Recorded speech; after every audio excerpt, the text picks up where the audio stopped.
Hey, welcome back, everybody. As per expected, Kentucky's on the right up, and so am I. Well,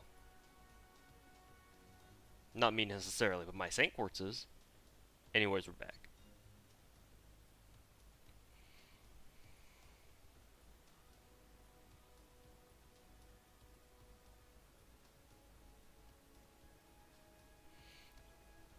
How y'all doing? Been working on videos non-stop for the last week or so. I've got one video coming up tomorrow morning, my time anyway. And I'll probably have the whales log video done tomorrow. Edit that. Not that it takes too much editing and rendering. I'll have that probably tomorrow, the day after.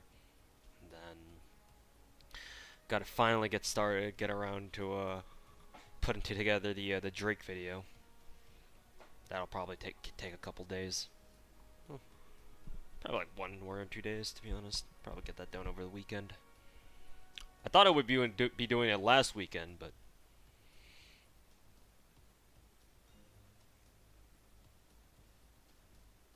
Ember grind is real. I mean, under normal circumstances, I wouldn't be grinding embers right now, but you'll know why with the video that I'm putting out tomorrow.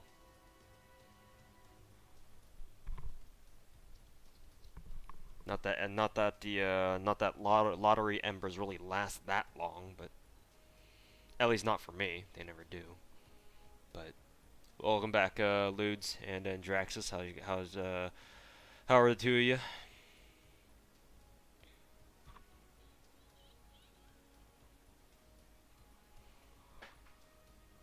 Preparing for Setsubun? Setsubun? That's fucking next year, dude. We're not JP. But no, that's next year, dude. Setsubun is not this year.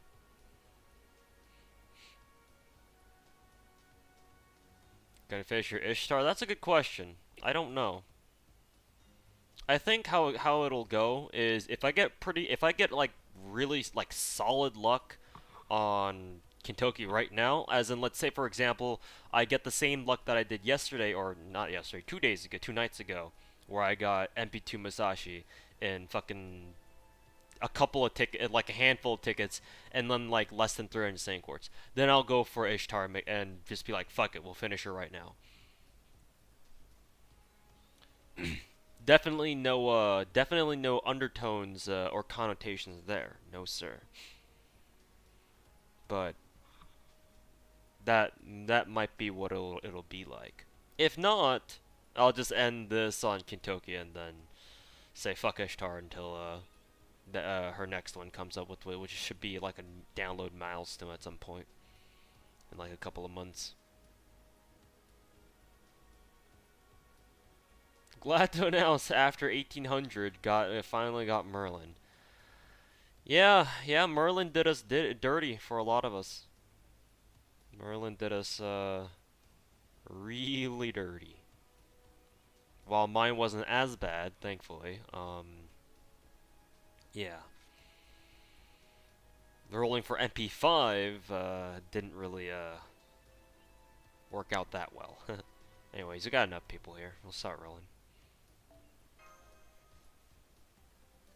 And then after we roll, I'll be sticking around for maybe like another hour farming embers.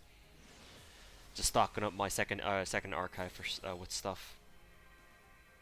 Keep it on the back burner for new servants coming up.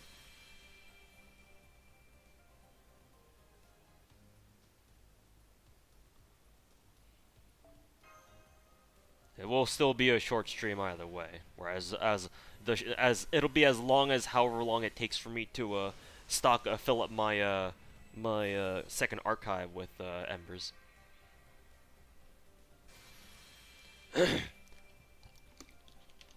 Have I heard about the New Year event in JP? Well, I know that Enma is the new servant, and I'm kind of interested in her considering that she's supposed to be the person or the well person the one who taught Tomo how to cook, which is hilarious. Let's just start out with multis. Fuck it.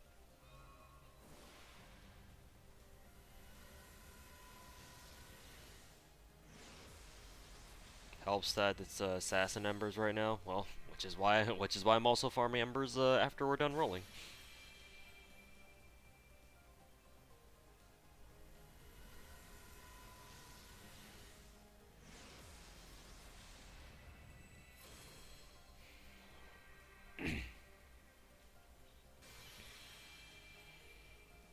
She's really good. Her second and third skills are hilarious.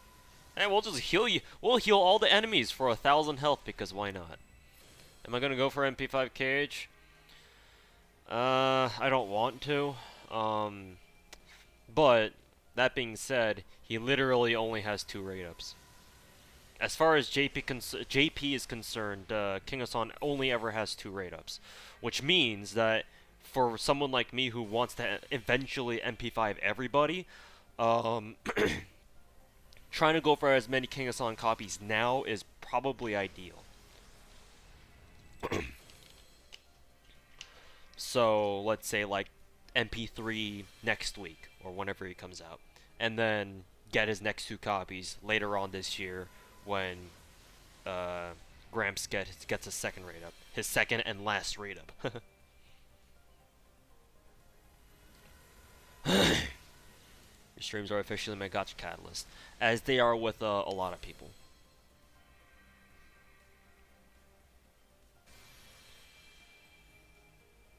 Sounds like a plan. Yeah, yep. I I kind of have to temper out my rolls. I'll take that second copy of Sunrise, considering I kind of want a limit broken copy of that, hoping for more of those. Um, I wish I could be in a position where, there are a lot of whales out there who are like, well, not really a lot, but I know quite a few whales out there who insta MP5 everything. I wish I could be like that, but that's not really the case. Not really possible. Not for me at the moment. So there's a second copy of Sunrise. That's good. Ben Miyama is basically Gordon Ramsay. I mean, her event is basically a parody of Hell's Kitchen, or so I hear.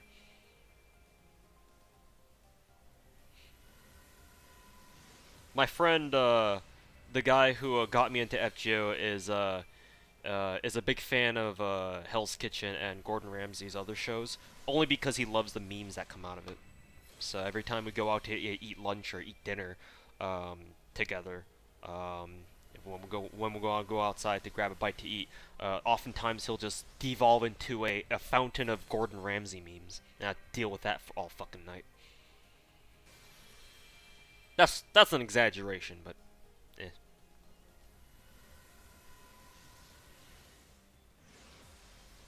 Let me see here.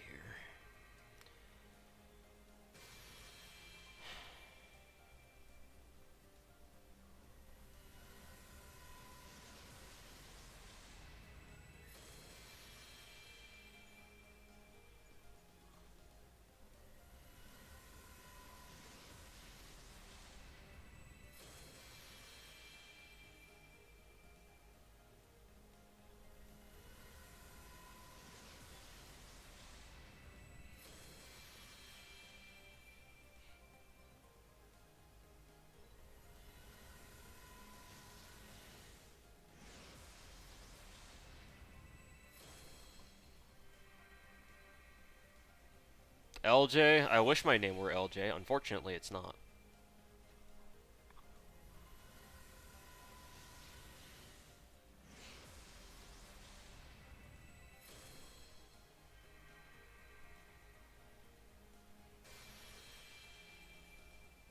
Going for MP5? Yep, that's the plan. That's what I wanted last time I rolled for Kentucky, which was I think 8 months ago or 7 months ago, which was his promotional rate up before Onigashima. I think it was before Onigashima, right? I'm not going crazy. Let's play Guess That Spook. I guess it's Daeon. More or less the same. I see no difference here.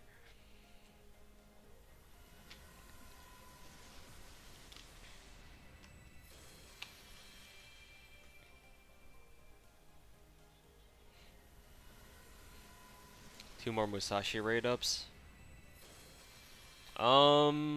I know she has one obviously right now, and I know there's another one that she gets with Shimosa Part 1. So, I don't know. Gold Berserker! Hey. Well, I guess it's appropriate considering she's got a buff, or she got her second buff, and she's got her animation updates.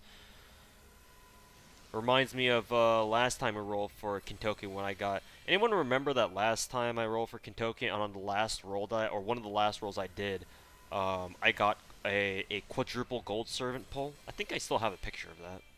Probably on my phone, because I was playing on my phone back then. It was, what? Tomacat, Kintoki, and then Rama, I think.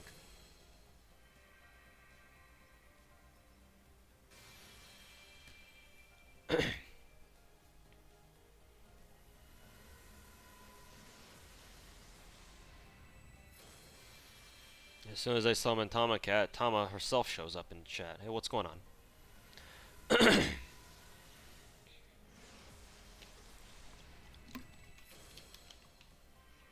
2 years until animation update.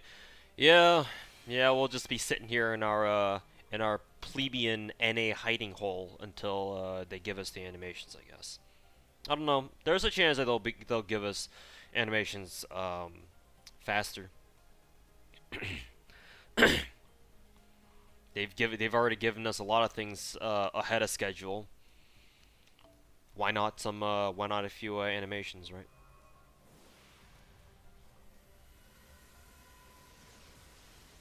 Did I get MP5 Merlin? Haha, you'll find out tomorrow.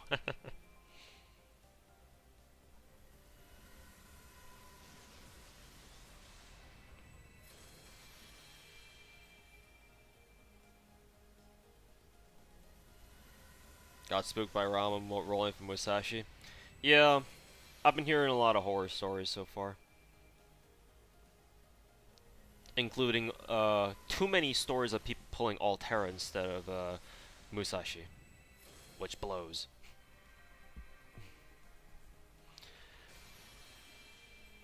No rest for weebs? Well, from a rolling perspective, no. But from a content slash game perspective, Shinjuku is just another singularity, so that's fine. Third copy of Sunrise. We're on the right track here. How'd your Musashi rolls go? Very well, actually. Much better than usual. What was it, like 15 tickets and around 270 Saint Quartz for 2 copies? So I'll fucking take that.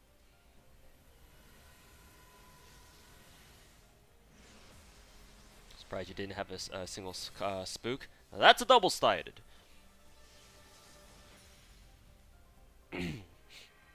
Hey. Well, like I said, we're already on the right track. So we only need to look for one more copy. Paw!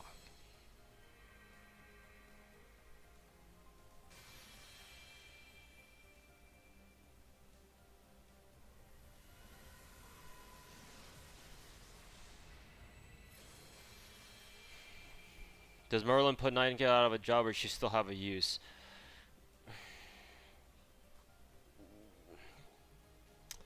As much as I like Florence, I hate to say it, but Nightingale doesn't really have a place anymore. To be completely frank, like she was already kind of like questionable enough because she's strictly speaking a support berserker, and in FGO that's not very good. You don't be a berserker and then be support because the whole point of being a berserker is to be DPS. Except Florence is support. So, if you're not DPS as a berserker, you're kind of doing it wrong. So yes, Merlin kind of puts Florence out of business. if Merlin was never a thing, or if at the very least Merlin didn't have hero creation, or if hero creation wasn't as strong, then Florence would still have a place because she has a 3-turn targetable Buster buff, which not a lot of people have. Well, only one other person has, and he happens to break the game. Um, but Merlin has that, so there's no point in bringing Florence anymore. Not really, no. Or you can just bring them both like I did for Solomon. Just stack fucking Buster buffs on a Kintoki and call it a day. So I suppose she has a use there if you really want to stack Buster buffs. A couple whales and I were talking on Farmville about like potential, like we were just joking around obviously, but we were memeing about like several ways to buff Florence in the future. Like she's already gotten like what, 2 or 3? I think 2, right? One with her NP and then another one with her uh, one of her skills that gives like gives debuff immunity or something like that. We were memeing that one way to buff Florence if they ever decide to buff her again is to make her Buster buff have an additional 50% Buster buff for the first turn, or for one Buster card. So literally 100% Buster buff for one turn, which would be hilarious.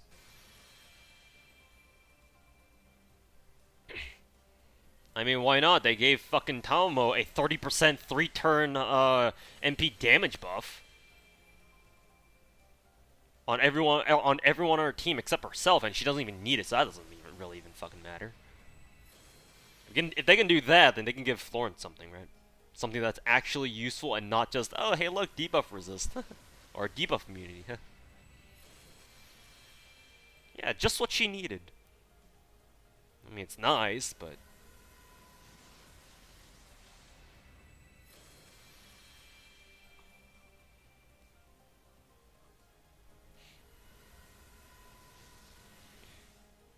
Gramps is coming that soon. If we're following JP's schedule, from what I've heard, again, from what I've heard, let me clarify that. JP got Kangaskhan as soon as New Year's events ended.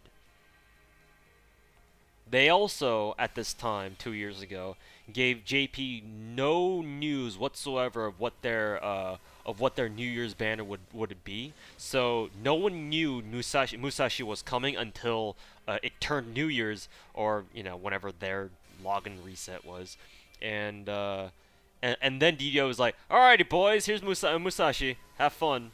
And we were treated the exact same way. We had no confirmation of New Year's stuff until literally it was New Year's, like 3 or 4 hours before New Year's. So we can safely assume, thanks Mineral, we can safely assume that we're following JP's schedule pretty closely here, which also means that as soon as New Year's stuff ends, King Hassan should be right around. It should be literally, at our doorstep. So as soon as next week, I guess, unless they decide to push singularity bait banners again, like they sometimes do. In which case, well, obviously we'll have to wait another week.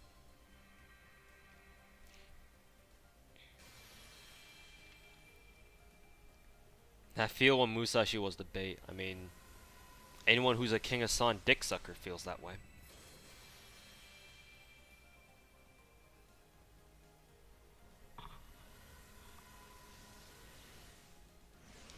We didn't know, yeah. Good joke. What event is next? God, I don't know. I should know this. I can even look that up for you. Why not? Because I'm kind of interested myself.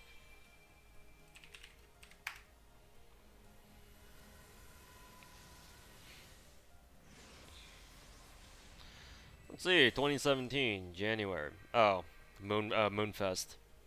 Moonfest rerun. Y'all better get ready for a 5 AP grind hell. You think grinding embers is hard? I think I've been told that they changed it so it's not you don't actually have to fucking degen 5 AP anymore. So I think you're good on that respect.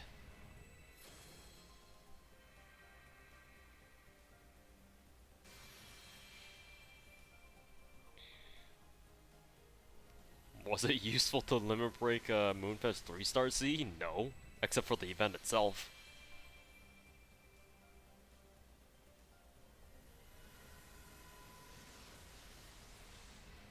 5 APY. In the original run of Moonfest last year, oh, I guess 2 years ago technically, or even more technically a year and a half ago, the 5 AP node was the most event met efficient in the entire event. So normally events these days, if you're playing an event where there's only one currency, right, one shop currency or whatever, I know we don't have a lot of those anymore, but back in the day, I guess, um, or even if it's not just one currency, usually nowadays for events, the more AP a node is, or I guess the quote unquote harder a node is, the more the more materials it drops, and typically it's just more efficient for you to just farm high AP nodes like 40, 30, 40 AP or whatever, right? That wasn't the case with Moonfest because it was our very first event, like event with actual story in it, as in Kinoko Nasu wrote it. So that was when DW didn't know how to make events. So the 5 AP node ended up being the most efficient node if you want to farm shop currency. Um, so what ended up happening was that everybody started farming 5 AP, except it's 5 AP. So it takes fucking forever to clear out an AP bar. Even back then when we didn't have a 138 AP cap, because no one was leveled that high, or at least not very many people were. So people were spending hours just trying to get through, um, an entire, like a couple of AP bars worth of 5 AP runs over and over and over. And mind you, not like very few people back then had like like 3-turn strats or shit like that. Like we didn't. Farmville existed technically, but it wasn't to the level that we have now, and the community wasn't to the point where we have all these whales figuring out fucking 3-turn strats or whatever. We're just all kind of like it was a wild west back then, and we just kind of like were just doing our own thing, just doing whatever the hell we felt like would work.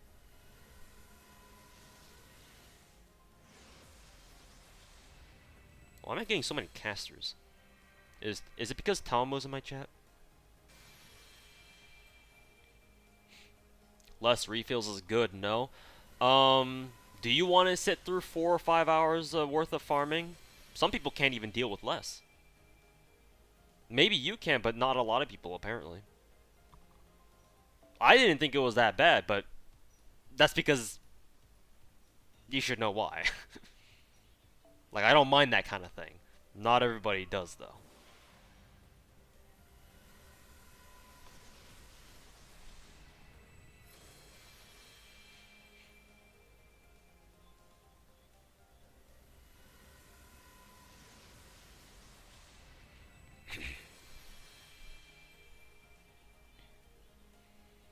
Why is everyone hyping Hassan? People like his character design.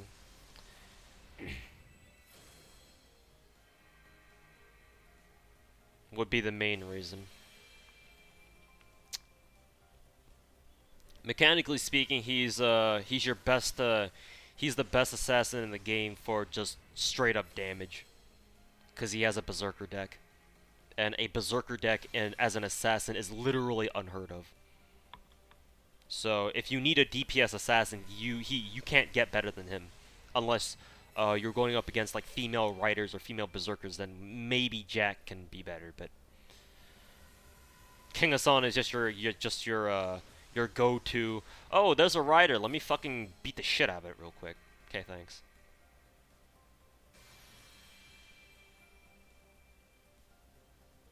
MHX saying Gil. I wish I could make a video about, future events and letting people know about, this is how events are gonna be. So just judging off what we have on the wiki, um, here's some servants that you may want to look into preparing, leveling up in preparation for those events. I wish I could do that, but I don't want it to. The reason why I don't want to is because I've made videos before about upcoming events where I had inaccurate information, and so the video itself would end up being inaccurate. Like the best example that I can give is sometime around last year when we first had our the original Prison Tower rerun. I made a video on that saying that, I was like, oh, here's some free to play setups for those of you looking to do the Prison Tower rerun stuff, or not rerun. That's this year. Prison Tower challenge quest stuff, right? Except I didn't know, and I even tried double checking, but I couldn't because JP Gen is fucking full of autists. I didn't know that in the Prison Tower event, I keep calling it a rerun. Uh, you are only limited to a Dante support, I think, with the exception of the final battle. So I made that video assuming you could just take whatever support you could, which was clearly not the case. So because of that, I try to steer away from making videos about events that are upcoming because there's just too big of a chance that I'll end up getting something wrong. Because obviously I haven't played JP, or I don't play JP, so I wouldn't know these things beforehand. All I have is just a fucking wiki entry to work with, and sometimes not even the wikis are accurate themselves. Like Churnopedia always has something off about its entries. With the wiki, the what is it? The Wikia, or the fandom Wikia now I think it's called now. Sometimes has some incorrect stuff, or it's just a little bit hard to navigate and whatever. So I try to stay away from those. But if there's something that I know is like there's nothing inaccurate about it because other people have been talking about it, so then I'd be more than happy to, uh, I guess, mention it.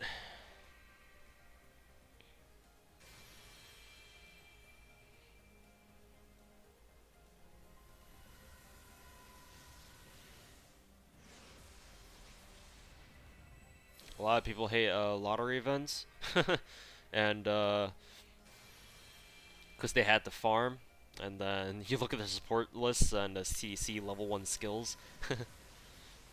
Reminds me of what I saw on the Farmville Discord earlier today. Someone took a screenshot of what someone else said in the subreddit Discord, and they were like, I farmed 150 boxes in Eurofest, and apparently that's still not enough. Now they're starting to figure it out. Now they know. They're learning.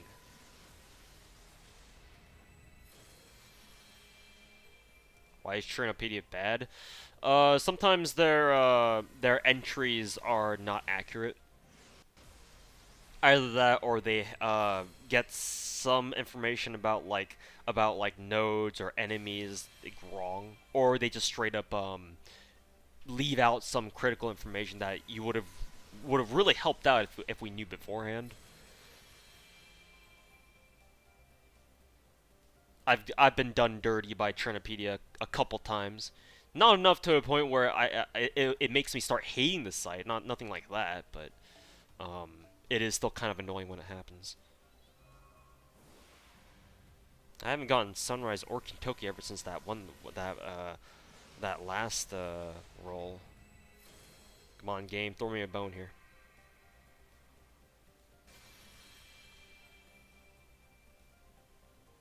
Hey Cisco, welcome back, man.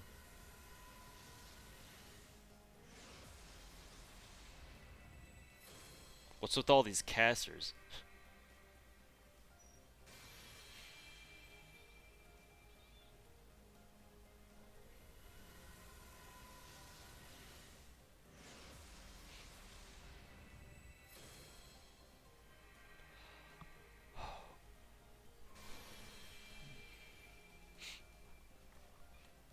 About Game Press, I don't really use Game Press. However, I have used it once for the Prism Ilia event.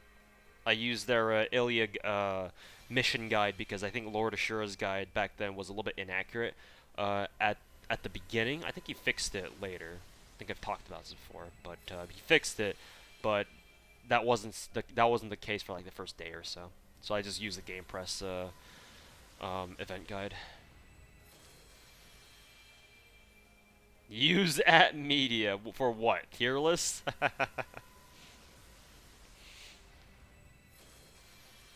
Are you on drugs or some shit?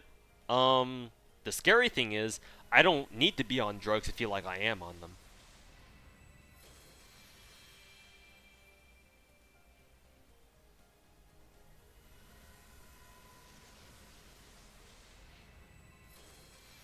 Nice and concise. Yeah, tell it to him when he streams. Oh, there's a rainbow. I should get excited for this. That's a berserker. Hey, you got it. Hey! Surprised we didn't get more copies of Sunrise. I guess Sunrise doesn't really like me. No. Anyways. Yeah, that's MP5. We done here. We Gucci. Where's Kentucky? There he is.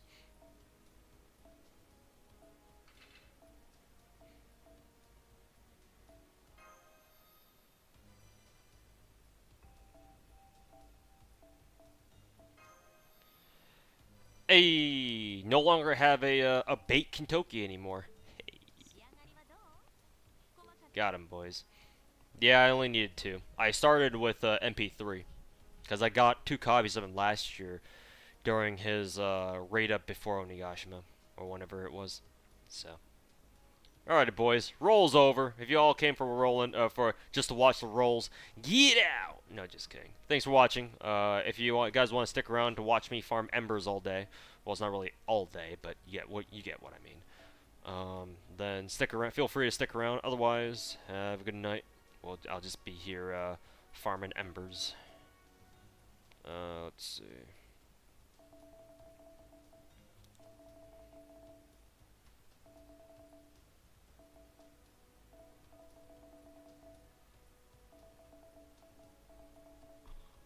Let's see. Check. Double check. Boom. Boom. Good. Alright. And then we'll clear out some of our assassin embers here. No, not assassins. We want to keep the assassins in the main inventory. And then just boom, boom, boom, boom. Okay. We should have 70 more spaces inside second archive, and we still have this to fucking go through. All right. Did we get any 5-star C's other than the first Sunrise? Because I have two more copies there, thankfully. 2 more copies of Sunrise, 2 more copies of Kentucky. So if I roll an Ishtar in 2 days, is it also going to give me 2 more copies of Ishtar and then 2 more copies of Sunrise? Is that how it works? I hope so. That'd be nice. Yeah, those were the literally only 5-star C's that I got. Rate up is actually not a lie. Oh my god, who would have fucking thought?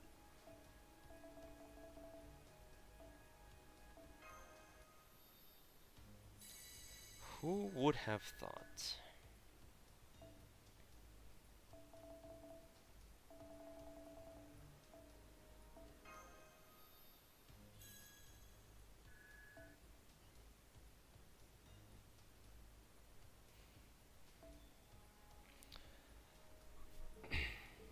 Alright. Charge is like 2 or 3 months away. Guda Guda 2 is in April. End of March, beginning of April. So if we follow JP's schedule, which we most likely will, now that we're pretty much side by side with JP's schedule, like at this current moment in time, like you know how it was in JP, should be in April.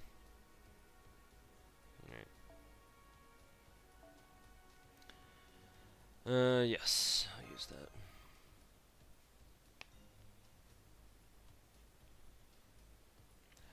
Why do people like to see rolls so much? It's not just this game. It's with a lot with any game that that's popular and has some sort of gambling aspect to it. The best example that I can use is CS:GO skin gambling. Back when it was at its peak. Um, I'm not really expecting any of you to really know what I'm talking about, but uh, back in the day, we're talking like 2, 3 years ago, maybe 4 years ago, even when Counter-Strike Global Offensive was at its height of its popularity and doing really well on like Twitch and stuff, like from a streaming perspective. Skins were really popular in that game. So because of that, and because of how the Steam market works, and Steam and the Steam market and whatnot, because of how they work, it was really lucrative, or it was a really profitable business for people to you know gamble in skins, trade skins, buy skins, and all that. Because people wanted them. You could trade them. You can actually earn money off them through like third-party websites and stuff like that kind of thing. So back when they were really popular, a lot of streamers, even people who didn't really play Counter Strike, um, you know, like regularly or whatever, uh, opened like open skins or like open cases a lot. Kind of like it's basically like FGO gotcha rolling, just pretty much the same thing. Um, so yeah, same reason why a lot of people back in the day loved to watch people open cases. It's gambling. Humans love gambling, or at the very least, they love the thrill of putting in something for a chance to get like some super rare thing, right?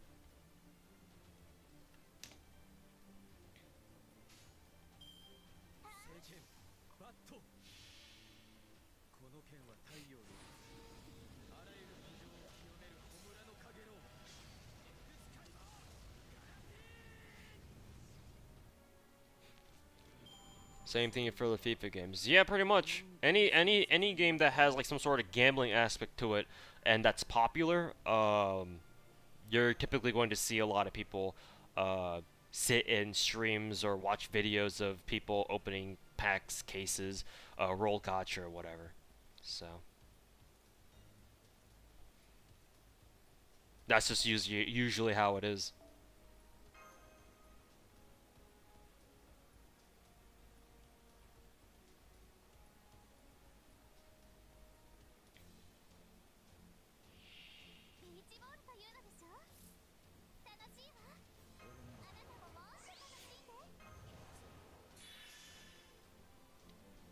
You just want your waifus? Well, go make a welfare your waifu, I guess. It's pretty much your best chance.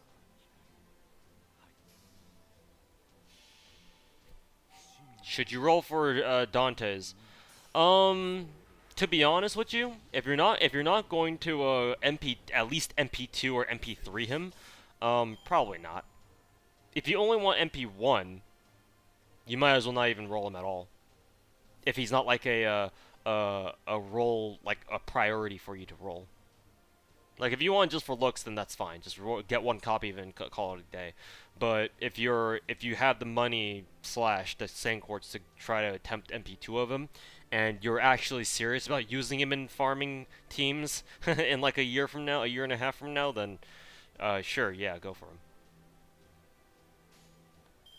Whoops, used the wrong NP. Whatever. Am I using this team to raise their BP? Yeah, pretty much. Specifically, I'm trying to get both Musashi and Kets to a bond level 5.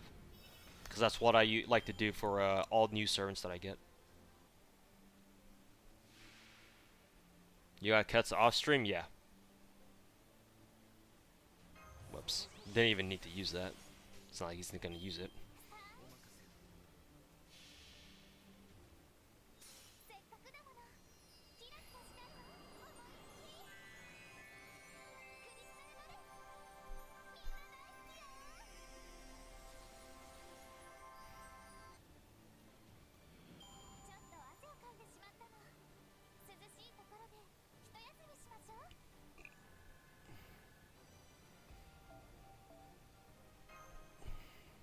Should you roll for Moriarty?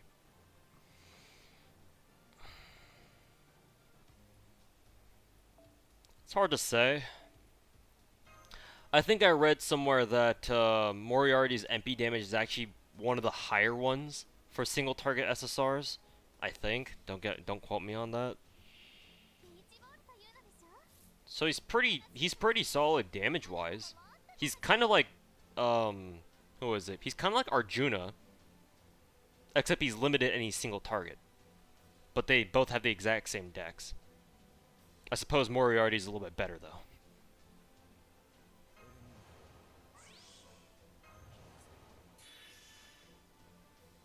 You thought whales only did lotteries? No. Well, the whales who don't roll everybody. That's for sure.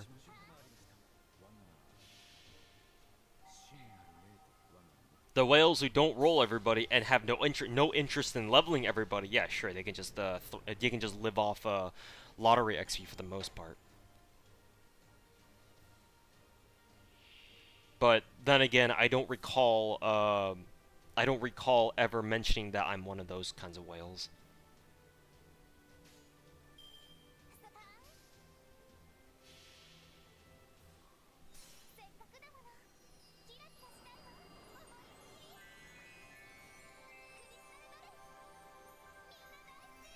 Yeah, Happy New Year's to you too, Dinah. Or Dina. Is saving hordes for Gramps worth worth the shot? I don't know. Is it? I'm rolling for him, but my reasons for rolling for him are way different than yours. What are your reasons? Do you have one? Other than listening to everyone circle jerk over him because they love how badass he is? Which is fine. That's a valid reason. A reason's a reason. I ain't gonna judge. My point being, as long as you have a reason, it's always worth it.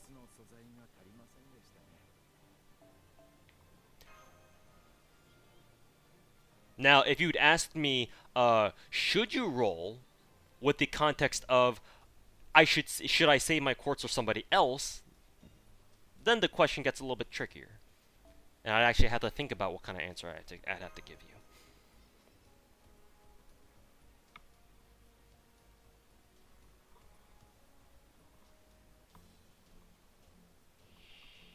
These wires are fucking tangled.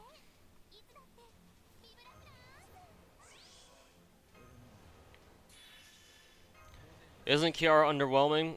At only MP1? Kind of, yeah.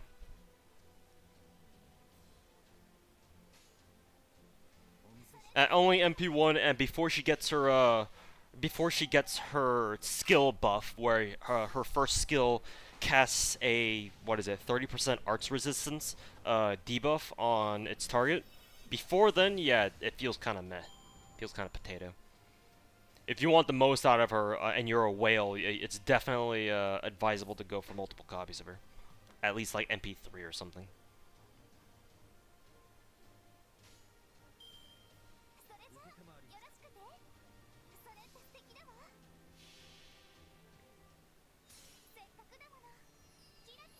Should you save your quartz for Fion? Let me look at Fion actually. I know he's got a buff. I just never bothered looking it up.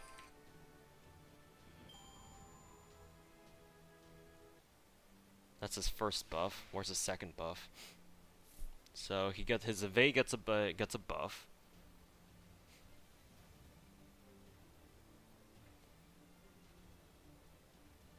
Oh, all it is a 30% battery. That might make him actually pretty useful for events from here on out. It might make him useful. We'll see.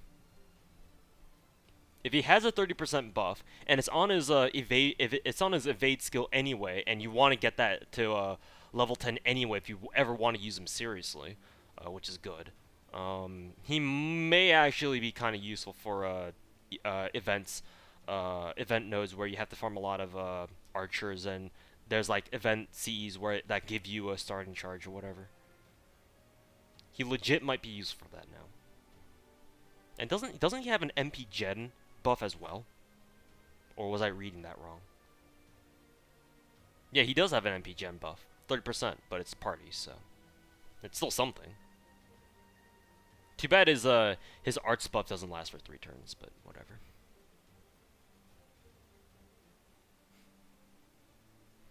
Let's see.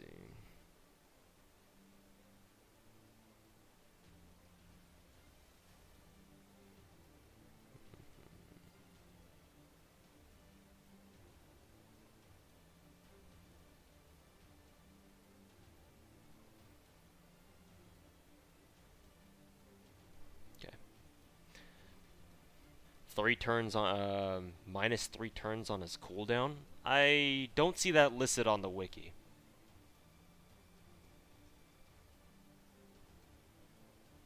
So either you're straight up lying to me, or the wiki hasn't logged that yet. Yeah, I don't see anyone where his cooldown went down to a 3. You must mean it got subtracted by 3, so it's down to 7, which is what it should be. Which is what it should be. Why the fuck did DW give him a 10 turn cooldown? It's a fucking shitty evade skill with a taunt built in. I mean, that's how taunts should be in the first place.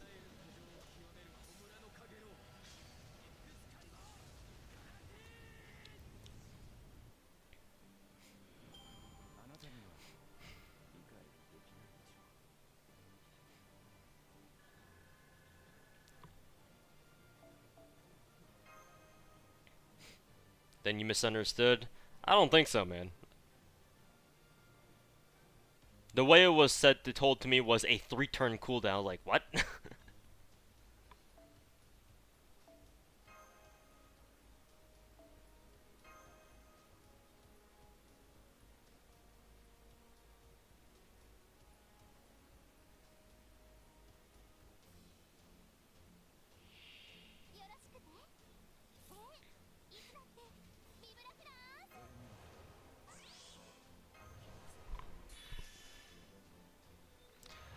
How okay is MHXA gonna be?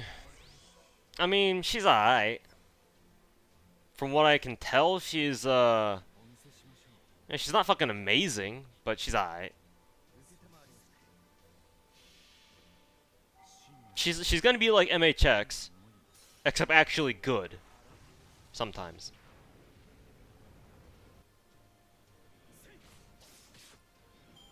I suppose you could say.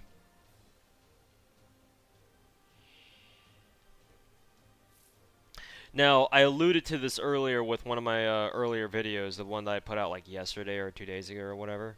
When I was talking about generic fucking farming servants for this year. She is gonna be very useful, or she's gonna be one of your picks to farm the this year's Christmas event. The best node for this year's Christmas lottery event. It's either going to be between her or Gil, from what I understand, because the uh, the boss servant for that node on wave 3 is a saber face. I think it's Salter who has over 400k HP, and the only way you're going to be able to one shot her is if you either have a high MP level MHXA or you have MP5 Gil with all of his buffs.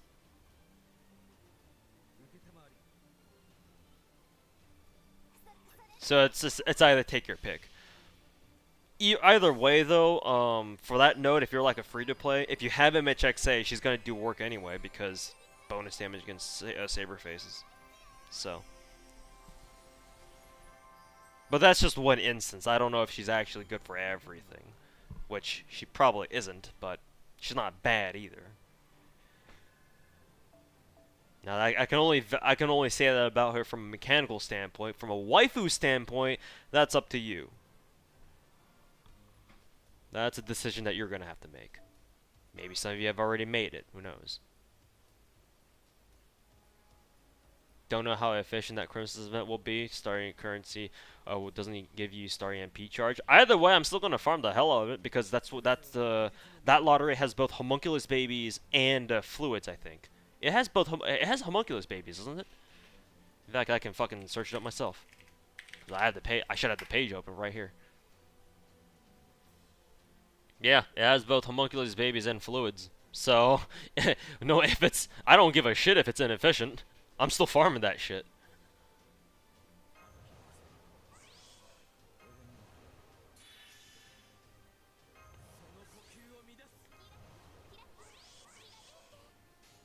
No irascible. Usually, whenever I'm talking about potential servants for a 3-turn on whatever event that I'm talking about, I'm probably assuming a high MP level. MP1 is usually never going to cut it in most cases. He'll still do a lot of damage, just you're probably not going to be one-shotting Salter for that event.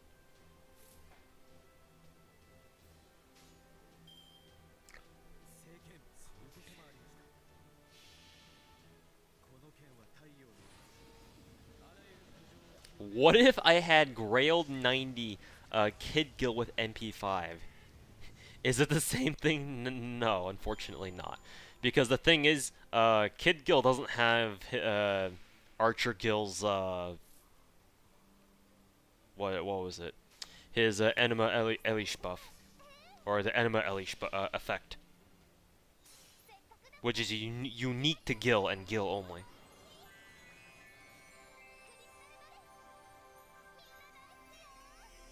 Kid Gil unfortunately doesn't have that.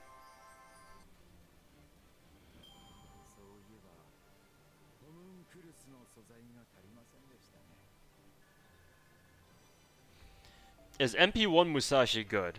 I mean, yeah, you have her. Congratulations.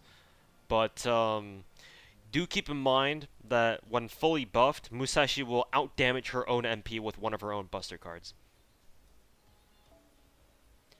If she has both her buster buff and fifth form active, she does more damage with one of her buster cards than she does with her own MP. Which is downright hilarious.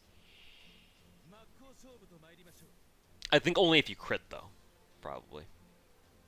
But yeah.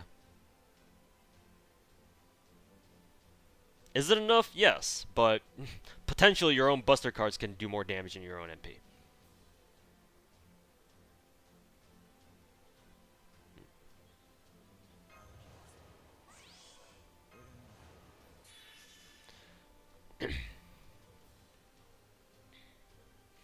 Jalter does that a lot with crits.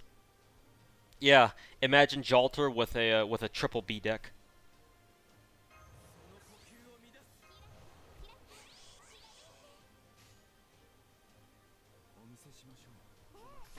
What MP level Neurocaster aiming for in summer? 5. Neurocaster is one of my Insta MP5 candidates for this year. Which is kind of fitting because I went for MP5 Tama Lancer last year. Truly BFFs.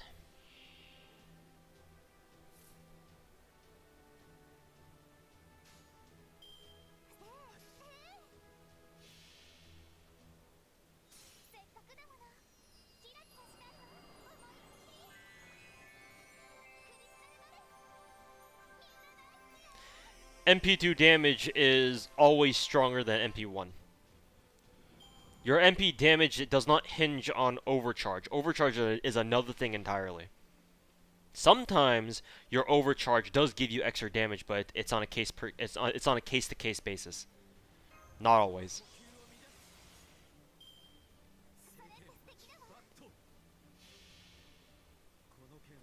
Usually the way to increase the damage on your MP is just to get a higher MP level. A higher MP level for offensive MP servants is what increases their damage, not their overcharge. What is Enkidu useful for? Soloing divine units. Or soloing divine enemies. So people like Gil and Ishtar are utterly screwed.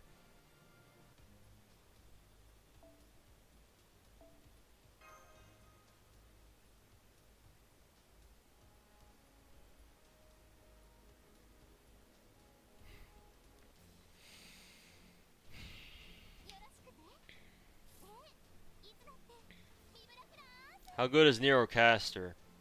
Someone in Twitch chat below you explained it best. She's one of the best farming servants.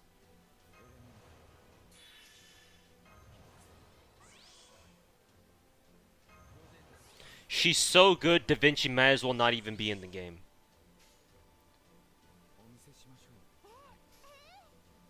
Because Nero does everything DV does, except better, and she has more stuff. Da Vinci only has a 50%, what is it, 50% battery, and she has an MP damage buff on her as her overcharge, so she gets a little extra damage off that.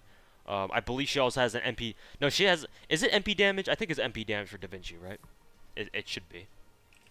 Let me look it up. Fucking Da Vinci. Yeah, it is MP damage. So 30% MP damage off her overcharge. And then she gets extra MP damage off her first skill, but that's RNG. It's an 85% chance, so there's a chance you could whiff it. So she got one damage buff. Well, she's got one true damage buff, and then she's got another damage buff, but it's RNG. And they're both MP damage buffs, so that means that they're not stacking multiplicatively. Except Nero has a what is it? Nero has a buster buff on her overcharge, I believe. I could check this again. No, it's MP damage. Okay, so it's still MP damage. It's a slightly weaker MP damage, but still MP damage buff. It's still 20%, which is big. Just like these. So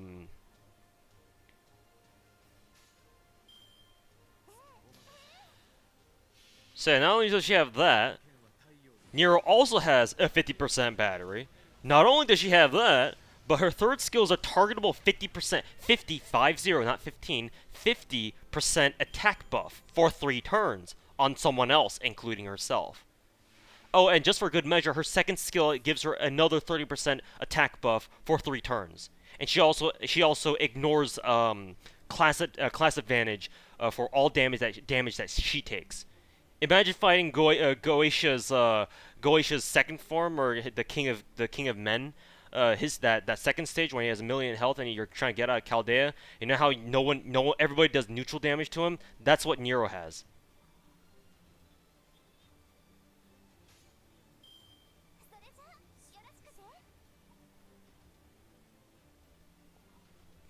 Hate when that happens.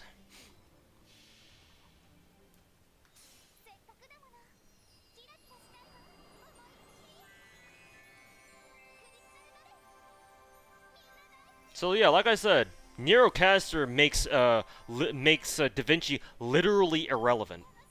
There's no reason to use Da Vinci when Neurocaster is in the game. The only thing that Da Vinci has that Neurocaster doesn't is an MP upgrade. So technically, if they're both like max level and they're both at MP5 or whatever, Da Vinci could probably do more damage, like not non-buffed. If both Da Vinci and Neurocaster had no buffs, Da Vinci could probably eke out some more damage. But fully buffed, Neurocaster would still fucking blow her out of the water. Time to start hoarding more shit into my second archive.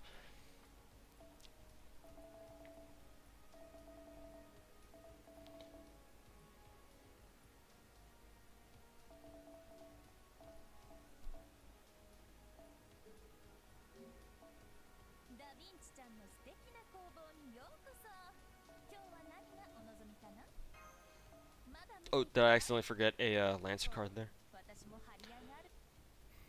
So yeah, Neurocat and on top of it, she's limited, but Da Vinci's also limited, I guess. So.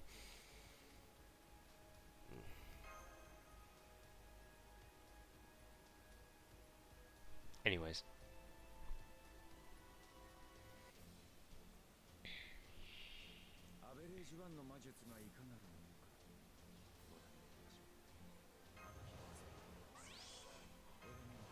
Welcome to Power Creepville. I mean, you might whine about power creep and all that, but hey, better we have this kind of power creep than some other gacha games that I've heard about. Did you upgrade your second archive? Yes. Unless there's like there's like a second archive upgrade that I don't know about, but I'm pretty sure there isn't. Let's see. Might as well pop these two.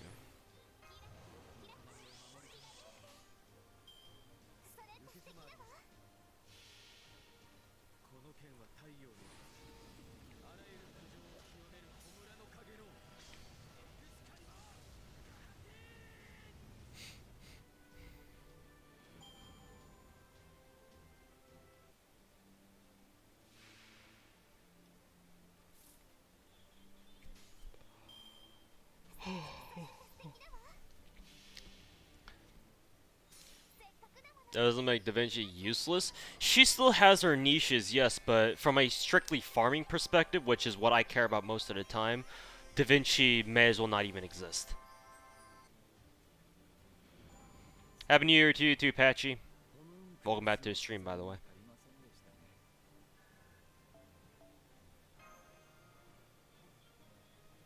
Why is Summer Nobu the worst single target berserker in the game? I don't know. I don't know that actually.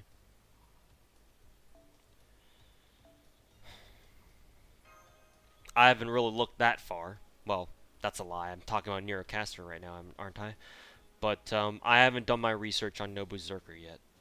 How long am I farming for? Until I fill up my main inventory with embers, which shouldn't take that long, but we'll see.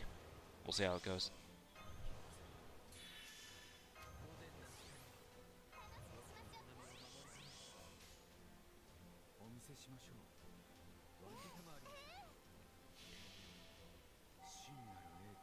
Casanero, never forget Deku.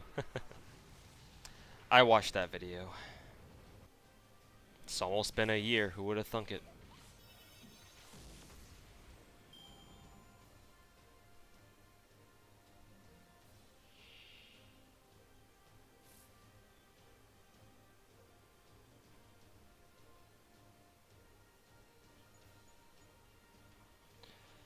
Oh, Galatinum.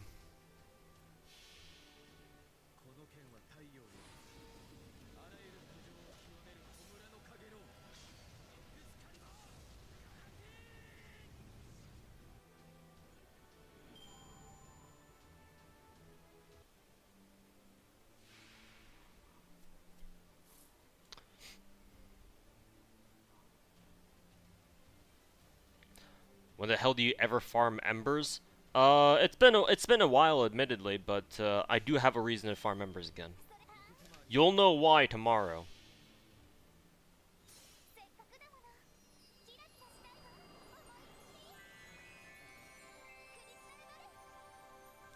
Thanks for working your video for Solomon. It was awesome to work with you. Which video? Oh, yeah. No problem. No problem, Nell. You must be one of Musaki's editors. But yeah, no problem. Musaki's asked me to help out, like provide voice clips or whatever for another video. And I don't think I'd ever turn down Musaki for anything. If he wants me to help out with something, I probably always will.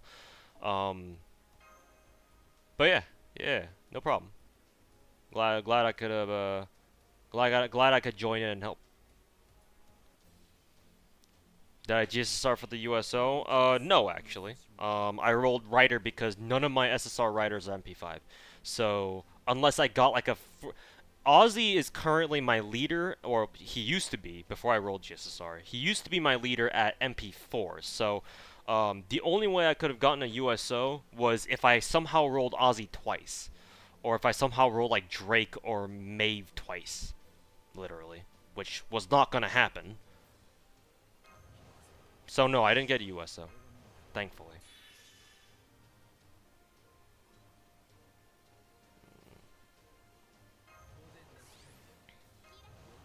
Moon Goddess Ruin gonna start tomorrow? I don't know about tomorrow, but soon. Maybe like later on in the month.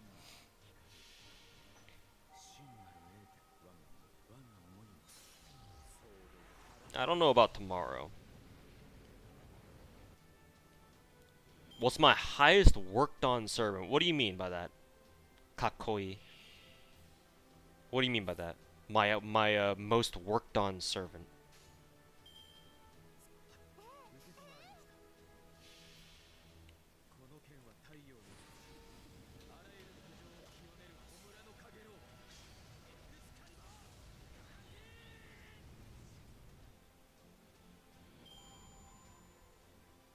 All right, Hockey. Thanks for stopping by. Yeah, have some get some sleep.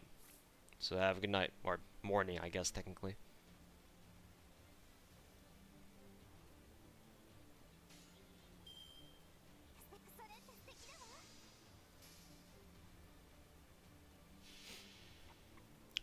How does Milk compare with other servants? Well, I'm going to use NA Clairvoyance A+++ here.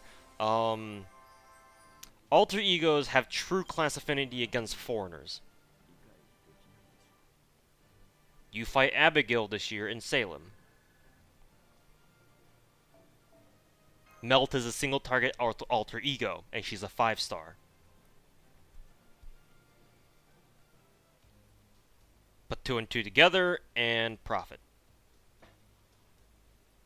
Now that's not to say I know everything about how she stacks up in the meta, but I do know that.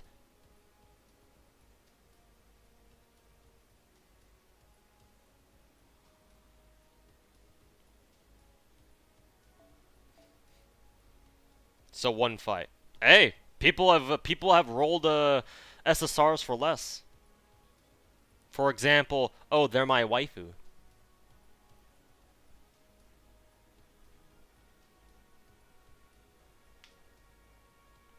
You know, people on YouTube chat don't know what they're talking about. Well, because it has like literally 4 or 5 times the amount of people on Twitch, you're always bound to get some people who ask some questions that yeah, they ask some questions. I'll just leave it at that. But that's fine. I'll answer it all as long as I'm in the mood. Don't forget husbandos. Yes, we are equal opportunity around these parts. Ow. Is this a question? Yes. Except I can't give you an answer because I don't know how to answer that. How can I farm as well as you? Um, Start whaling, but obviously you can't do that, or I can't just tell someone's like to just be like, just start whaling, forehead. But I guess the easiest way for free to play to try to like farm better is really figure out who your best farming servants are. There are a lot of free to play servants in this game who are very good at farming. I mean, hell, most of the 3-star berserkers in this game are AOE, so that should tell you something. Um,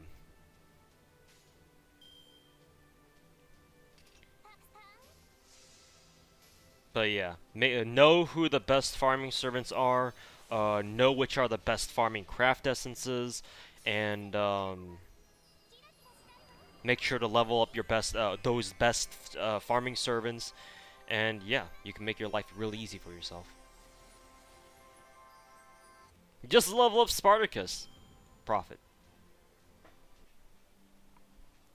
Like, you don't have to be a whale to farm efficiently. Like, farming efficiently is very subjective because obviously with FGO being a single player game for the most part, um, you know, how fast you farm is really dependent on what you have. So you might be able to watch a stream like this and watch someone like me bust out 3 fucking K scopes and be like, boom, boom, boom, one button, one button, one button, 1 MP, 1 MP, 1 MP, and literally just fucking, 10-second everything. But that's not realistic because this is not what everyone can do. So you gotta look at what you got, see what you got, and then work with what you got. I know it's easier said than done, but if you put in the work to make sure you have a solid foundation of farming servants, then I don't think you'll regret it. As long as you actually use them, and not be one of those people who don't farm the game.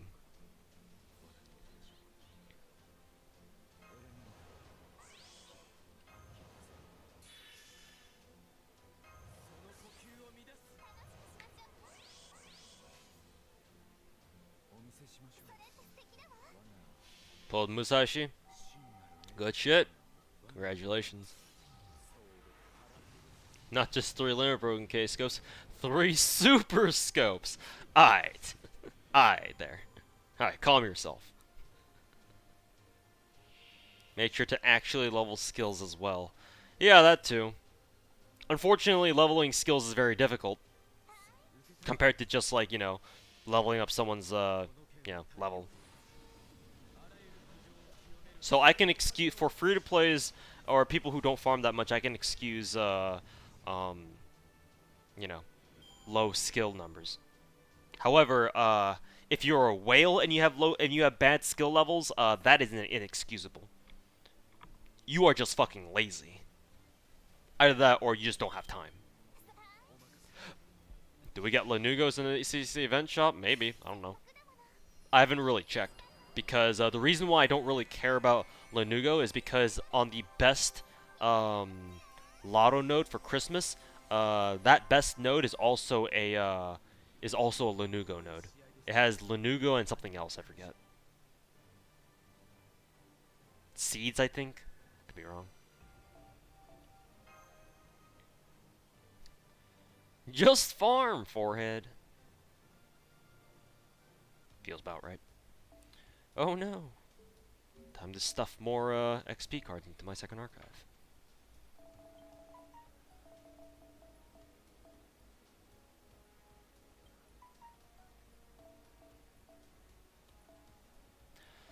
Okay, we're almost getting full on second archive stuff, so we're almost done here. We're almost done here. I'll call it a stream. But not quite yet. Not quite yet. Burn the silver ones. Go back to farming.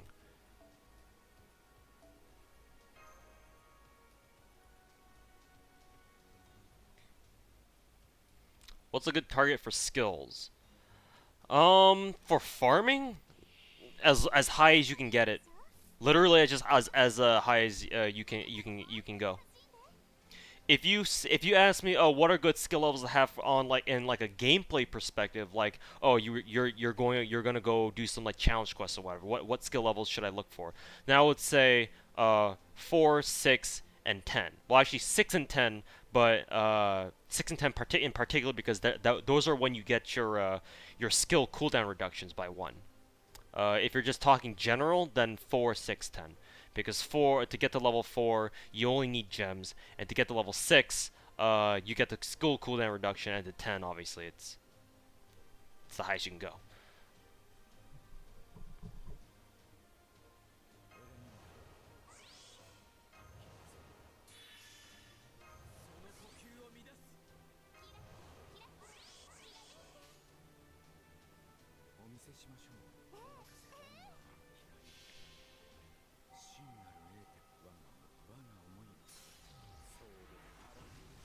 Getting those King of Song cards? Yep, getting them ready.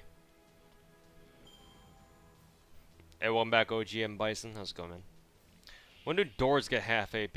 I don't know, actually. I thought they would be putting all the daily quests on half AP. I guess not. I guess it's only just embers. DW knows what we want. They know. They know that we know.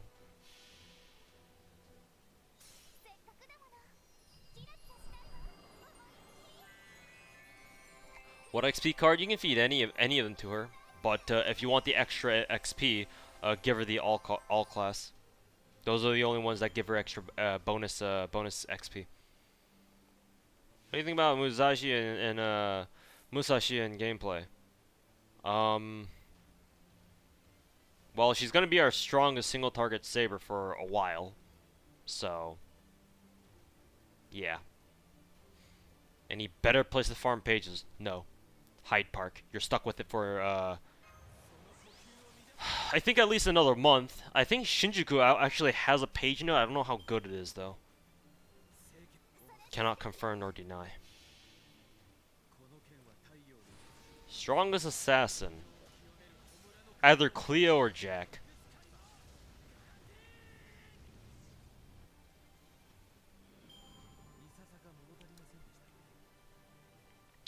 Farm pages other than daily. Yeah, London at Hyde Park. It's pretty much your best option. Is there a better arts archer than Chloe? Yes, Squirtle.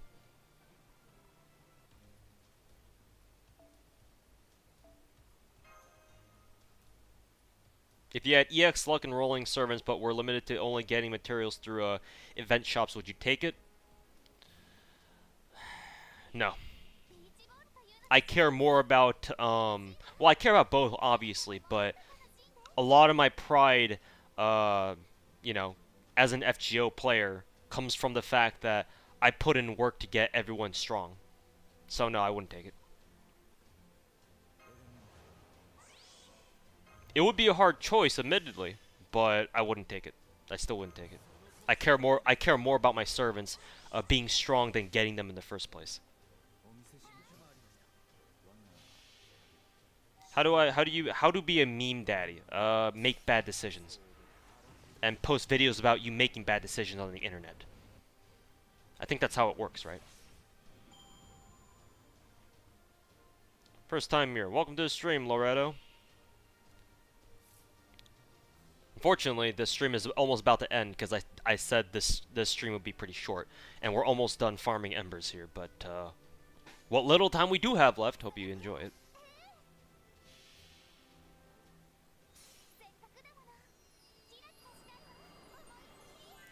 Grinding for all your SSRs is difficult. Yeah. Now imagine if you had all the SSRs in the game, which would be nice, but that means you have to farm for all of them.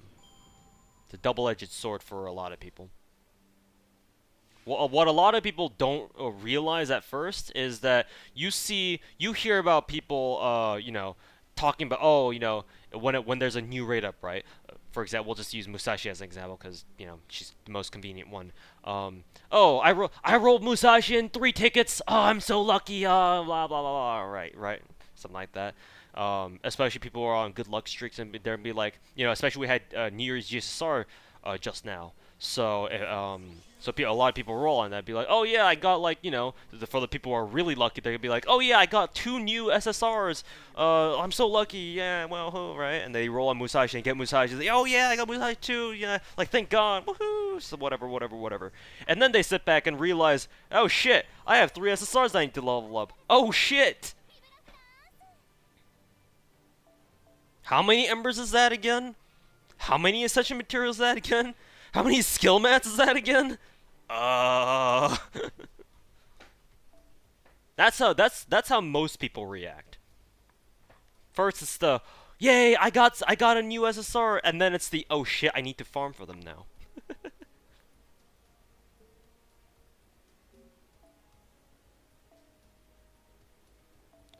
Which I'm not trying to make fun of them, even though sometimes I like to, but it is something that a lot of people realize when they end up with a lot of SSRs. They're gonna be like, they're happy at first, which they should be, and then they realize that having a level 1 SSR is not gonna do them any good.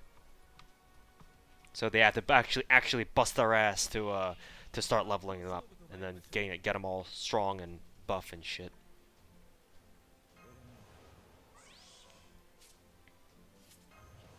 Oh shit, they need pages. Pretty much. Are there any other arts writers like Ryoma? Surfdrid. Let's see, I think I got all my buffs. Surfdrid's one. Is foe a must? As in like foeing them? They can make a big difference, yes. I don't think this quick damage, a quick card will kill him. Yeah, that's the problem with farming with Paracels. If they have too much HP, then sometimes you can't finish them off. It's kind of rare, but You won't roll out. You won't run out of mats if you don't roll. Big plays, big brain plays, 200 IQ plays. Just don't roll. Be free to play. Wait, hold on. Most of you already are. Just don't roll. Forehead cap.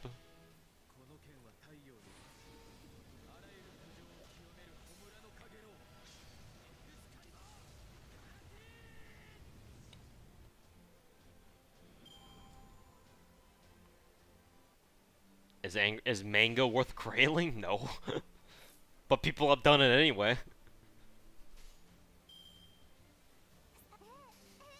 That's why you farm ahead of time for what you want to roll. I mean, that's what I do, but that's not really possible for everybody. Farming ahead means that either you're seriously dedicating all of your time to get your waifu or husbando or like a servant that you really want, or if you're a massive whale like me who has the ability to farm materials ahead of time because we can. Well, that's being redundant, but you get the idea. Is Drake worth grailing? First, you gotta really like her. If you really like her enough to the point where you don't mind dropping 5 grails on her, then sure, yeah, go ahead. But also, if you plan on farming a lot, then yeah, sure, Drake is a great candidate for Grail because she gets a lot out of getting Grail levels. She gets a ton, especially with how good she is at farming to begin with.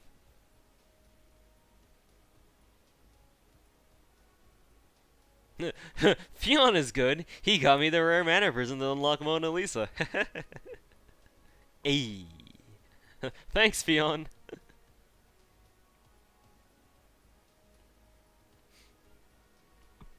You did that too, no?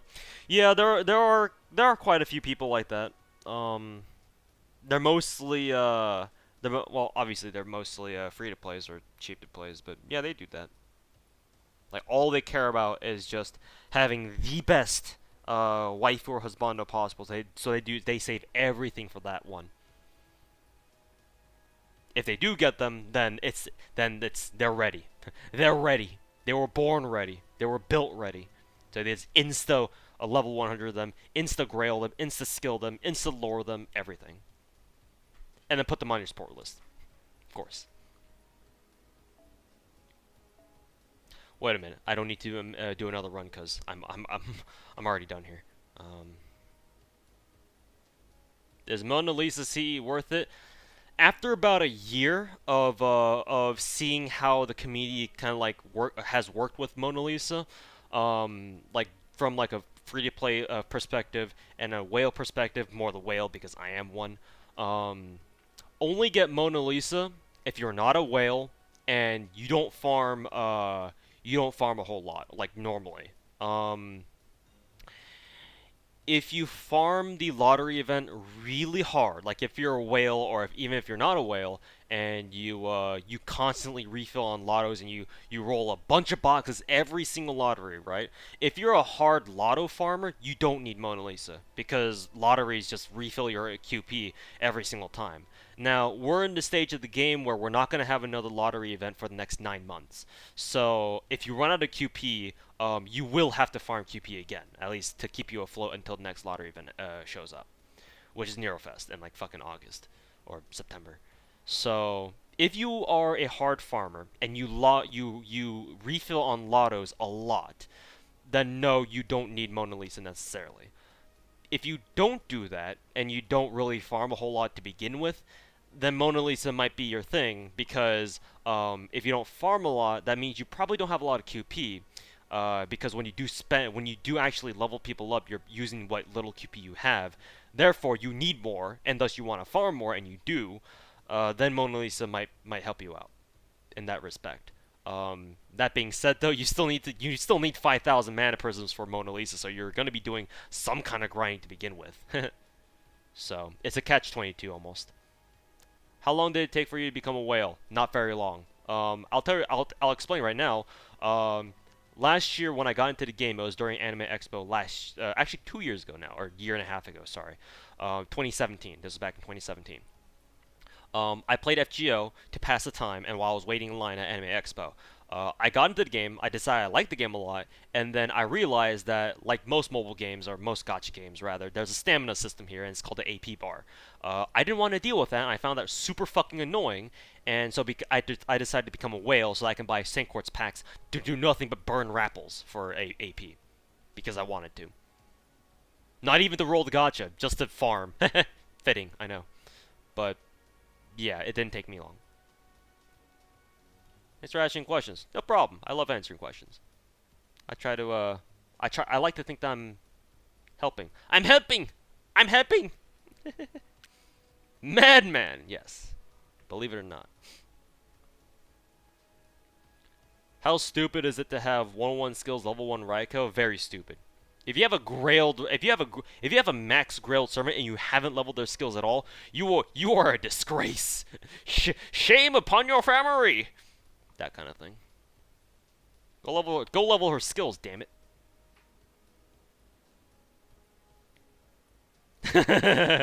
Damn. Yeah, welcome back, Spartan Rio. You're kind of catching the butt end of the stream because I'm pretty much done. I was farming for a little bit, but I'm pretty much done now, and I'm about to end the stream. I just wanna hang out with chat and answer questions for a little bit. Do I play JP? No. The reason why I don't play JP is because of how I turned out to be a kind of like a completionist in this game, where I want to have all the servants, all the everything, right? Mainly servants, right? I can't play JP because that means that I cannot obtain certain servants anymore, and that would literally drive me up a wall. Whereas with NA, because I started with NA, I have the chance, as long as I keep playing faithfully, I have the chance to literally get everyone in the game, which is what I want. So I don't play JP because of that reason. I don't play. It's not because I have any grudge against JP, even though I have a grudge against his community, because I think a lot of them are assholes. Not all of them, of course, but a lot of them are assholes, especially towards NA people who play NA. But JP server itself, I have no problems with. But nothing against it. I just don't play it. Pretty much disgrace. Shame upon your family. Can I show your support code? Support code? You mean my support? Sure, I guess. You mean this? Sure, yeah, go ahead. Take a look. I see a question, but it's kind of cut off. Thoughts on Art's crit team? Saberlot, Another Ending, Marie Caster, Helena, both of 2030.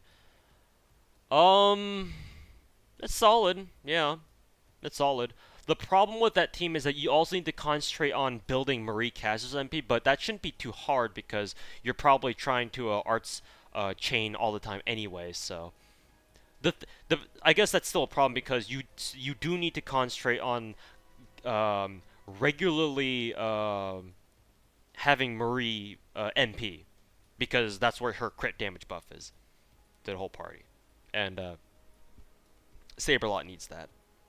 So that's your only problem. Otherwise, it seems pretty decent to me.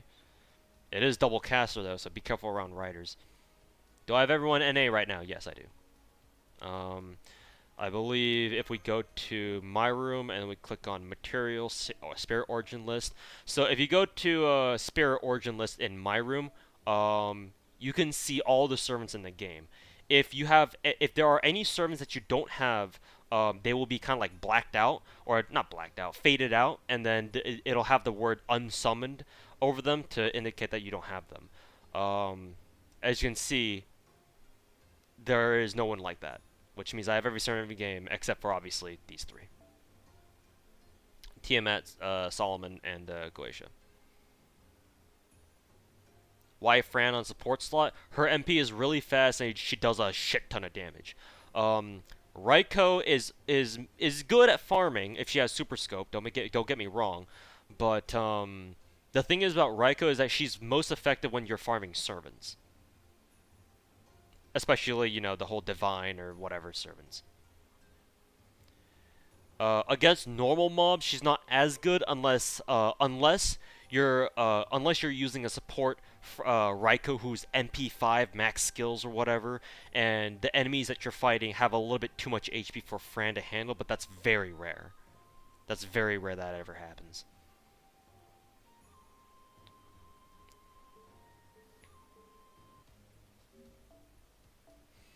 Who'd you grill and who would you recommend to grill? I grilled Media Lily and Herc. One of them is a mechanically good decision, the other wasn't. But I like the two of them, so.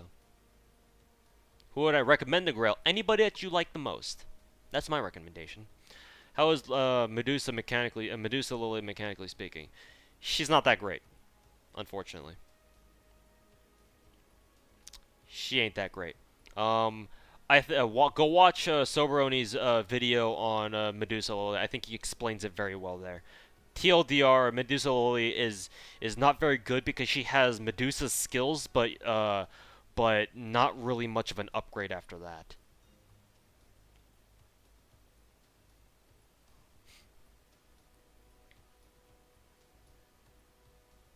Have a level 100 scanner. Did I do good? I mean, I guess if you like him that much, sure. I don't judge people's Grail options as long as they max Grail them. Why isn't Jalder priority for level 10 skills? Well, I did MP5 her. That makes you happy, but she don't need lures. Eventually, I may lure her because I do like Jalter a lot. It's just not right now. She's not really a priority for lures. Whale log for December? You mean January? I'm going to make that. It will probably I'll probably get start working on that tomorrow, and then it should come out the day after. What events are you ready to redo, or start anew? All of them. I'm ready. Give it to me. Hit me, Aniplex. I'm ready. Medusa is I at best. Yeah, pretty much. Like, she's not bad, but for what she's meant to do, other people can do it better. Marie Caster, good support for a Saberlaw, or we recommend someone else? Well, obviously, if you have Merlin, give him oh, actually, no, not Merlin, sorry. If you have Tomomo, then yes, Tomomo and Waver. To Waver, Tomomo, Saberlaw. Boom. There you go. There's your crit team. But, like, this is why comparisons are bad in FGO, because if you're telling me, oh, would you recommend someone else if not so-and-so, then obviously I'd be like, well, yeah, go with someone else. Go with, like, Tom or some shit. Or Waver. Go with Waver. Waver goes with everybody. Just like Guile's theme. But, Marie Caster herself is not a bad option. At least I wouldn't think so. Am I ready for a King of Sun coming so soon? Yes. I just need to farm stingers. Wasn't there supposed to be some sort of America event starting in LA? Yes, but that's not for a few months. It's the FGO USA tour, and LA is the first stop. And since I live nearby, I'll go down to it. Yes, or I'll try to make my way out to it. But again, that shouldn't be in for another couple months, and we'll have more details about it once Albert and his fellow Hamster Brigade members work on that and stuff, and figure out what's going on and shit. I'm sure they'll have more details for us in the coming months. Where's my Tomacat? She's right here.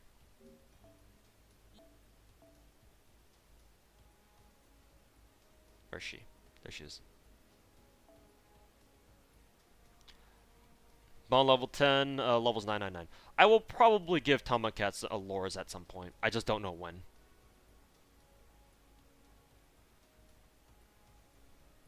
%100% crit is nothing to sneeze at. Well, it is only for one turn though, so. I think it's better for Lancelot to have like more consistent crit damage support rather than just like one turn burst crit damage support. But again, 100% crit damage buff is pretty fucking insane. So yeah, maybe Merlin can be good for him just off that.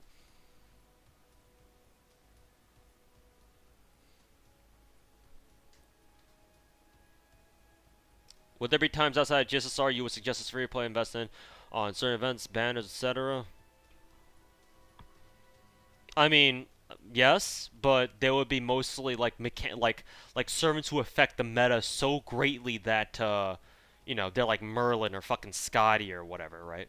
Um, but even then, I'm hesitant because you don't need to rely on them to play the game. That's the thing. Like everyone's like, oh, roll for Merlin, but like roll for him if you want. If you want to roll for him because of meta, fine, sure, that's your decision. Like there's nothing wrong with that. You know, per se. It's just you can do without them. And of course, if there ever comes a point where you do feel like you need them, someone in your support list is probably gonna have them. Just take them.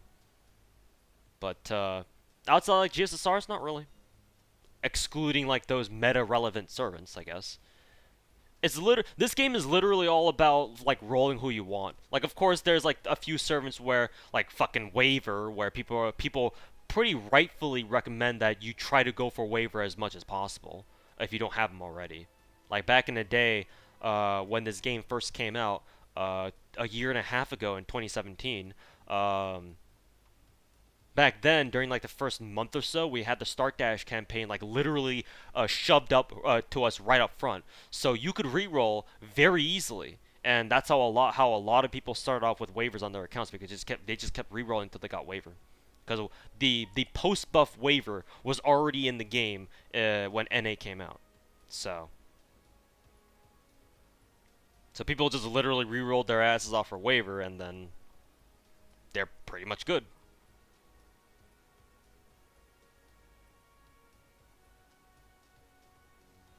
So like maybe with the exception of like waiver, like to be honest, waiver is probably more important than Merlin.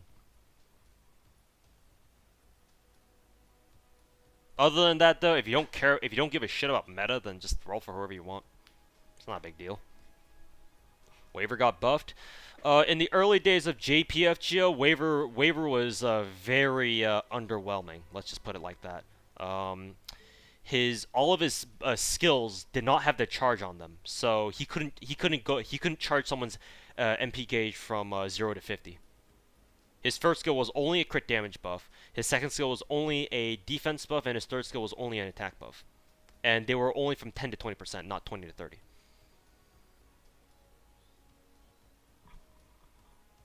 So waiver was honestly kind of bad back then, but then they buffed him, and you see how he is now. Is there another banner coming this year that's best to roll on? Hmm. Not really. From here on out, it's pretty much preference. There's no servant that comes out this year, at least not that I know of, or unless I'm sorely mistaken, which I'm pretty sure I'm not. Uh, that's like, oh, you have to roll for them because they're so meta or some shit like that, right? But of course, that changes with perspective. That changes depending on who you are. Like, for example, if you told me you were a hardcore farmer and you're a whale, then I would tell you to roll for Dante's because Scotty comes out next year in a year and a half. And if you have at least MP2 Dante's, from what I hear, then you have access to the holy quick meme of DSS, double Scotty memes, or Dante Scotty, I think it's the acronym.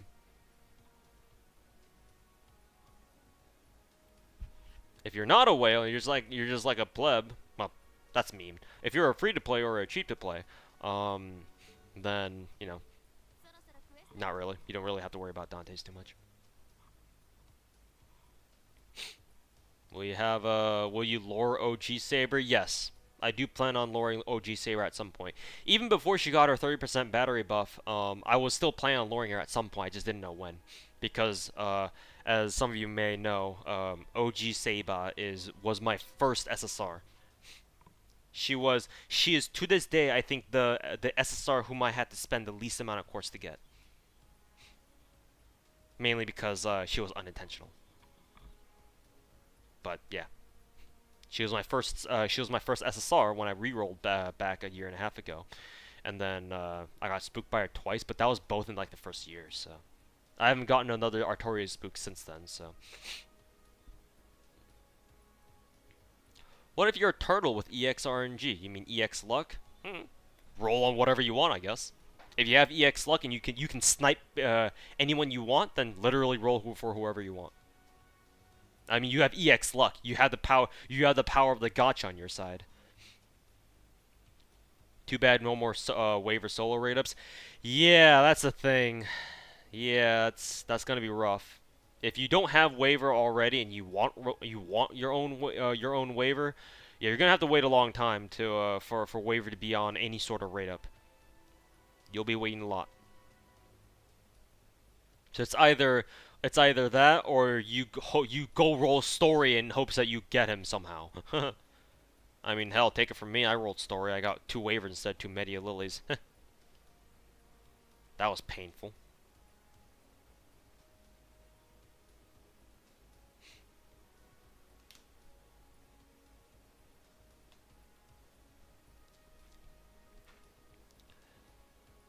Says you, I only got 6 waiver spooks over this year of rolling. Yeah, I know what it feels like to get waiver spooks. Don't worry. Not as much as you, obviously, but I still know what it feels like. Hey, believe me, if I could donate my, if I personally could donate my waiver spooks to other people, I would. Except there's no such thing as account transferring in this game, so rip that idea. How many SSR copies have I burnt? Too many to care. The only SSR I refuse to burn is Talmo, and that is the reason why I have 2 copies of her, as you can see here. I also happen to have 2 Merlins, but you'll see why that is tomorrow with the video that's gonna go up tomorrow. But yeah, Talmo is the only servant I would willingly keep and not burn from rare mana prisms. Thankfully, you get the USOs even without burning them anyway, so that doesn't matter. But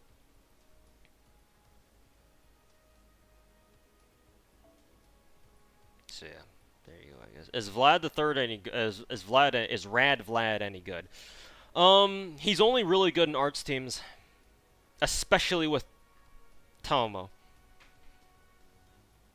He benefits hard from having Talmo on his team, so much so that he becomes one of the best berserkers in the game, in my opinion. If you have Talmo on the same team as him. If not, he's mediocre. Why do you have to Tomo? Because she's my waifu. Eventually, I will get started on grailing her. Now is not the time, though. Would you recommend playing on iPad 2, Air 2? I am not very familiar with tablets or devices at all, so I can't answer that. I don't even know what the the iPad Air 2 is. This is my iPad is just an iPad 6th gen. I don't even know if it's a Pro or not. Probably not. Is this extra Tom also Lord? No, but I do plan on getting her skills to 999 at the very least. Let's see, what are her skills at again? Only 444, but hopefully we can change that.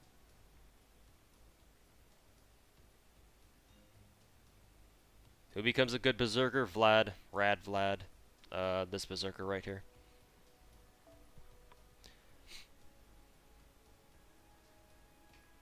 Vlad waiver Tomo is broken as fuck. It's got a few weaknesses.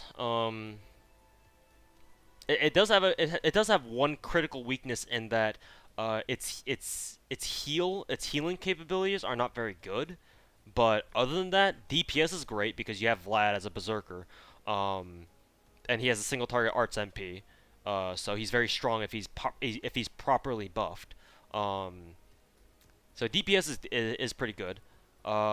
Stalling is great because you have everybody on everybody on that team has a way to drain NP. Vlad has vampirism or bloodsucker or whatever you want to call it. Talmo has a witchcraft, which is also a guaranteed drain at max level. So is Vlad's, and Waver has his MP, which can also stun. So stalling with this team is fantastic.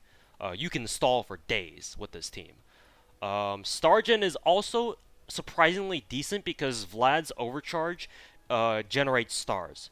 So he can generate 20 stars, which is pretty good actually. And if you want to, you can also have Waver and Talmo also bring along 20, 30 if you have them. So you have Stargen with this team is potentially very good. And the only gripe about that is that Vlad doesn't have any star weight of his own because he's a berserker and he has no skills that help him attract more stars. But the stars do go to Waver and Talmo, who can therefore crit more often with their arts cards and thus improve their MP gen. And the more they can MP, the better. which means the more times Talmo uses her MP, the faster everyone's skills come off cooldown. You can use them more, and then Waver spams MP, so you get even more stalling, even more stunning, and more defense debuffs and all that. So Stargen is pretty good with this team actually. It's pretty good. Like I said, the only place where it's kind of lacking is debuff clear. Nobody on this team can debuff clear, and heals. Talmo is the only one who can heal. And if you don't have a high level or a high MP level Talmo, like my Talmo is obviously MP5, so a 3K heal is pretty solid on everybody, especially when you take into consideration she's supposed to spam her MPs. So with an MP5 Talmo, healing is less of a concern, but for most people, their Talmos, if they have one at all, is not going to be MP5. So health regen is actually kind of a concern for that reason. So you have to kind of supplement that with your choice of Mystic Codes, which is probably going to be default one. So debuff clear capability and healing are this team's two biggest weaknesses. Everything else they can do just fine.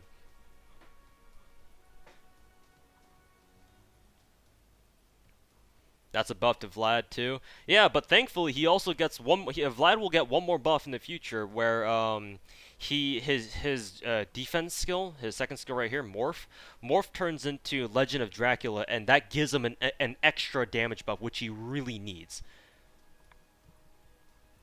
Because the thing about Vlad is that Vlad is strange in that he has very weak NP damage. Some of you may have already noticed this if you have Vlad and have used the Vlad in the past. His NP damage is not very good on its own. It's pathetic actually.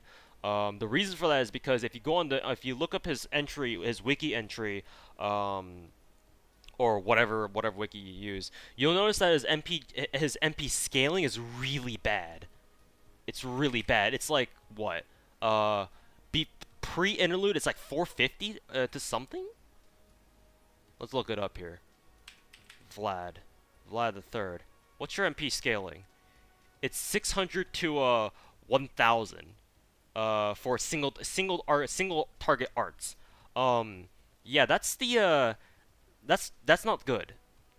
That's not good because normally the scaling for single target arts NPs should be 900 to 1500. That's the normal. Vlad only has 600 to 1000, and that's the same scaling as a Buster MP, but a Buster MP has extra damage on top of that because it's a Buster. Whereas arts, it has no bonus, no innate bonus damage mod. His MP interlude buff fixes his MP damage scaling to where it should have been in the first place, but he already got an MP damage buff, so he's not going to get another one, probably. Unless DW pulls something out of their ass and buffs Vlad again somehow, which would be nice, but they're probably not going to do that. Educational stream, yeah, we're learning so much. That's why I say that Vlad. That's why not just me, but a lot of other people who have actually used Vlad before, will tell you that he's very mediocre on his own or without a team to properly support him. And really, his best team is literally Tom One. Add another support caster here, or add another art support here, Neurobride or whoever. Because without their buffs, Vlad just kind of hits like a fucking noodle. But with them, he starts looking pretty serious. So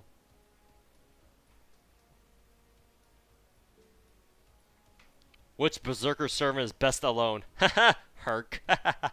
That's easy. Where's my Staples easy button?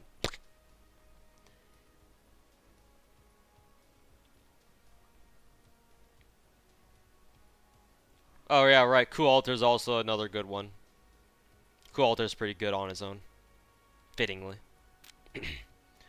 Protection from arrows, and he has his own attack and defense buff on his MP.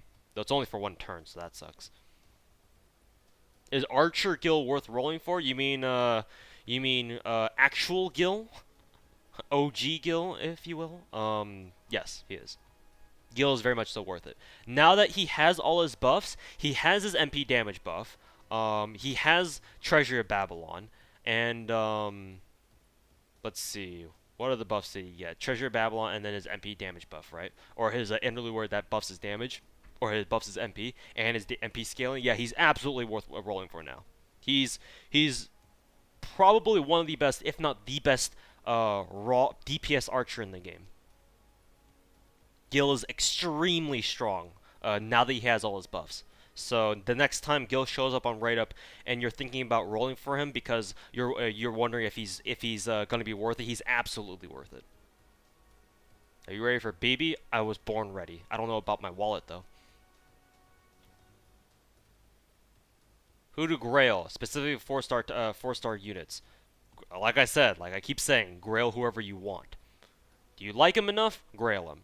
If you're talking about stat-wise, Salter is a popular one. Salter and Lalter actually, Saber Alter and Lancer Alter, they're pretty popular because they're both dump trucks. So if you give them max Grails, they basically become five stars in terms of damage.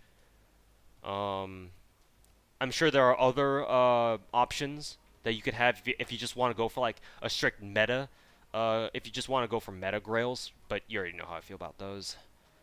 But I'm not stopping you if you want to go that way. So two good Grail targets if you want if you're talking like damage is Salter and Lancer Alter. But again, Grail whoever you want first or whoever you like. If the person you like also happens to be very meta relevant in terms of Grails, then that's all the better, I guess. It's just a pure bonus. Gil not 10-10-10. Gil will probably get Laura's at some point, just not now. I did Laura's third skill because that's his battery, and I needed it for Christmas at least a little bit. When can we Grail Mash? Ask DW. I do not know. I don't know when they'll ever do that. Gonna Grail Merlin because Fino told you to. Did Fino really make a video telling people to Grail Merlin? What an ass hat. Hopefully he doesn't find this clip of my stream and take it the wrong way. But what an ass hat. Grail Merlin if you want. I know people who legitimately like Merlin, so they Grail him. Why don't you Grail Tom? I will, but now is not the time. Too bad I can't Grail the one I want. Yeah. Too bad, right? MB4 DW throws us a loop, throws us a curveball, and lets us Grail her for free. Here, guys. Here's a level 100 Mashu, and she's a 5-star. Game's first welfare 5-star. Here you go. Little did you know Mashu was a 5-star all this time.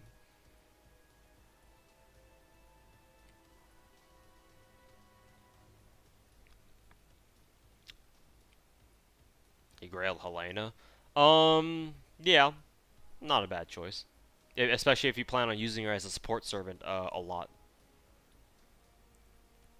Oh, you set the Grail for friend point whoring. I mean, you could also say the same for Waver. In fact, Waver is probably what you're going to be using more. Is like a lot of people go. Well, a lot of people be like roll for Merlin, and then they put him on your support list. Most of the time, most people are probably looking for support Waver instead of Merlins, because no matter how you look at it, 50% charge is better than 20%. I'm just saying. Water Farm, Dragon Fangs, and Chains. Chains at Camelot and the Desolate Wasteland node or whatever it's called, and Fangs at Deming, or actually Babylonia. But I've been Rexcellent told me that the Fang node in Babylonia is utter trash and it's a filthy lie. So maybe Deming in America. Either one of those two. Take your pick.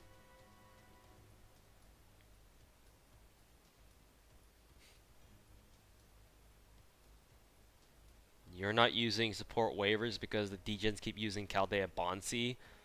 Why not? I'm still using it too.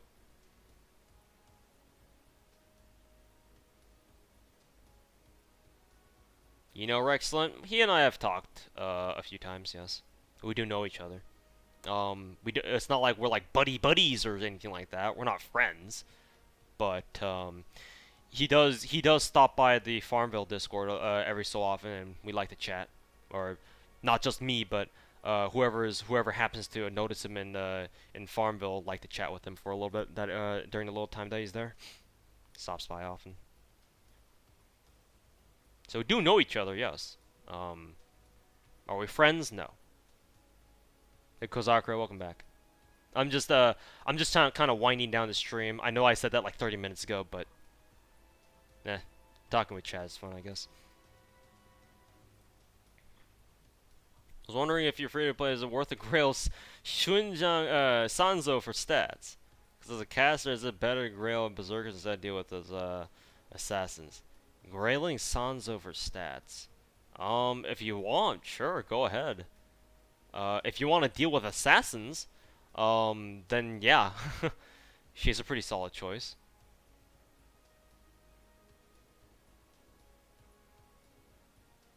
I like Sanzo a lot too, so I'm kind of biased towards your. I'm kind of biased in favor of your decision too. On top of that, so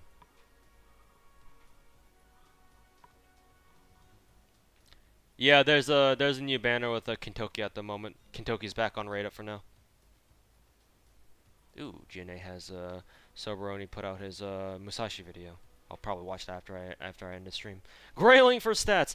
I mean, by this point, I used to be a huge stickler for being like, oh, you shouldn't grail for stats. But at this point, I'm like, I'm over it. Like, I don't care. If you want to grail for stats, don't let me tell you otherwise. You probably wouldn't let yourself be convinced in the first place anyway. Do whatever you want. It's your grails. Good evening, Ian.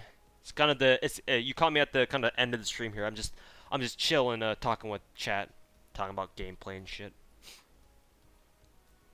This game needs PvP. No, it doesn't.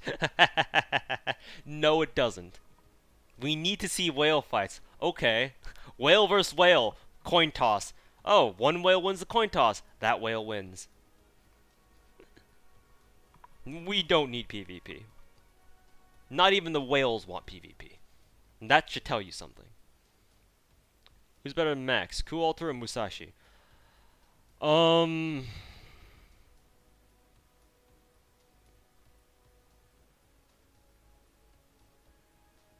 Ku Alter. Because he's a berserker and he's good against everyone. Unless you really like Musashi and you need a single target saber, then of course go with the Musashi. They do have PvP. It's called FG Arcade. Hey. Hey. And there are people who actually grail only 4 stars and 90. Ah, the bane of my existence. Nice Chloe emote, by the way. Churslane.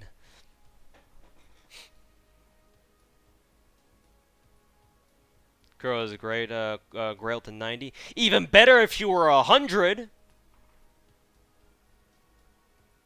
I'm actually somewhat considering grailing Chloe to 100 once I get both my Tamas grailed, considering they both have the same voice actor. But along those lines, I would have to also grail who is it, Boudica, because she also has the same voice actor. Why did you grail Media Lily?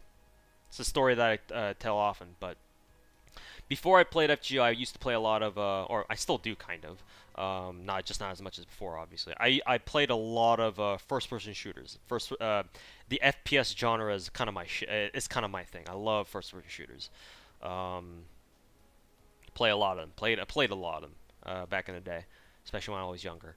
And in a lot of those games, especially if they're like hero-based or like class-based or like merc-based, if there are like any healers or any medics, I'm usually playing them first because I legitimately like playing medic because one of my uh, deepest philosophies about playing first-person shooter games is that if your team as a whole isn't doing well, you are probably going to lose. I played games before. I played first-person shooters before specifically where there aren't really any like support roles. Like they're just pure like like the COD types. COD Combat Arms is the first one shooter that I played the most over the years. Um, and in games like that and shooters like that, there aren't really like like a medic or anything like that. Well, Black Ops 4 is a little bit different, but that's another story. So in games like that, I was pretty good at first-person shooters. So in games like that, usually in most lobbies that I joined, I was either top fragging or whatever, or doing really well, right? And even then, no matter how well I do, if the team as a whole is doing shit, then it doesn't matter. We lose. So I cannot carry a team normally, no matter how well I do, because the rest of my team probably fucking sucks cock. And if they suck hard enough, which is usually the case, we lose, and it doesn't matter how hard I carry. Whereas on the contrary, when I started playing games that I can actually start playing like a dedicated support role, like in Killing Floor 1 and Killing Floor 2. If you guys have ever played those games, you can play as a medic. And playing a medic or having a medic on your team is very important because they're the ones who can heal everybody really fast, and that's very important because in those games you can die very easily, and or and at the very least take a lot of damage very quickly and very easily. So having a medic concentrate on healing everybody is very important because that means that no one else has to, because you already have someone whose role is literally to do that. And if you have someone like that, and you have someone who's good at it, then it's very hard for someone to die, which is good because that means you probably will win. Same for a dirty bomb. Same for any other shooter that has some sort of medic aspect. If your healer is doing pretty well and they know what they're doing, chances are you've got a good shot at the very least, right? You might not win all the time, but you've got a good shot at winning the game. So I play medic a lot. I appreciate it. I appreciate even more if someone else was also a good medic, but that's usually not the case because no one plays medic. Nobody. You're an absolute fool to fucking play medic because everyone wants to play the fucking fragger, right? They want to go around killing people, because that's what's exciting. No one wants to do the fucking boring shit like stand behind everyone else and heal people, right? No, that's not fun. So what ends up happening is that in games like that, no one plays medic, and thus everybody dies, um, dies and or loses, whichever comes first. So typically, not only do I like playing medic or medic type roles, but I also was kind of forced to play it because no one else will. That was really true of Dirty Bomb. No one played medic in that game, or at least not very many people. Very rare for me to find someone else who was as good at playing medic as I was. So I transfer that over to this game, and Medi Lily is bar none the best healer in the game. Like people tell me, oh, what about Irisville? She's not as good because she doesn't have her NP, and she has a skill that heals and an NP, but her skill is only single target, and her NP is not as spammy because she doesn't have a skill that insta charges her NP like Media Lily does. Whereas Media Lily has a party wide heal. Um, yeah, she has a party wide heal, and her MP also heals and clears debuffs. I think Irisville's MP also might clear debuffs as well. I don't know, but and Media Lily has a skill that at level 4 gets her MP from 0 to 100%. It also is coincidental that Media Lily also happens to be not that appreciated because like she's not meta. So I guess it all fits.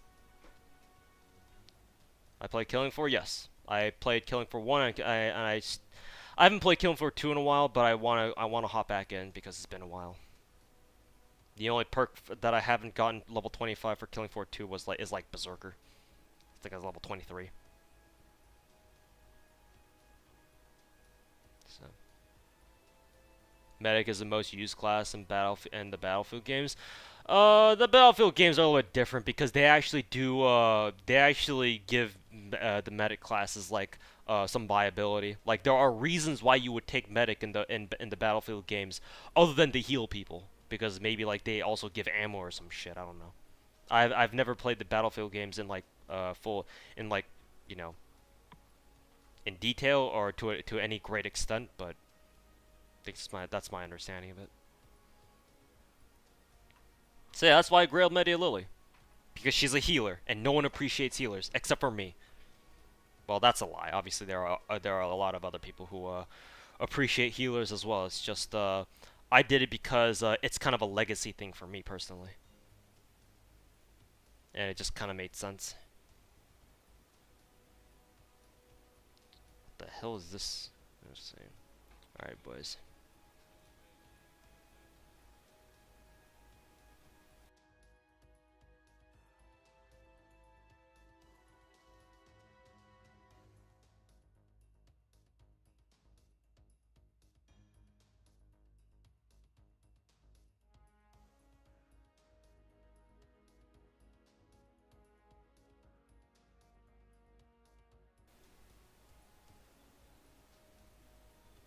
Set a do that. Check this. Okay. Toa actually being sentimental. Well, it's not like I haven't been sentimental before. Did he accidentally get 6 Merlins? You, what's your name? Reijutsukai. Watch, look for a video tomorrow that'll be going up tomorrow morning in about, like, let's say 11 hours. You'll know why with that video. How many of the rants have you played? Only Sengoku rants. Only Sengoku rants. Who is it? Manga Gamer is supposed to be coming out with English translations for more of the Rants games, and I have a friend who works at Manga Gamer, so if I wanted to, I can ask him for updates on when they'll be pushing out the English releases of the other Rants games. In which case, I may consider picking them up. But considering that I play FGO most of the time, and if not FGO, like usually first-person shooters, I'm not sure when I'll ever get around to playing Rants, but eventually I would hope to. You played Overwatch? No. Yeah, I've never really played Overwatch. Not really. I played Dirty Bomb, which is pretty much like the free-to-play version of Overwatch, kind of. But yeah, not Overwatch itself.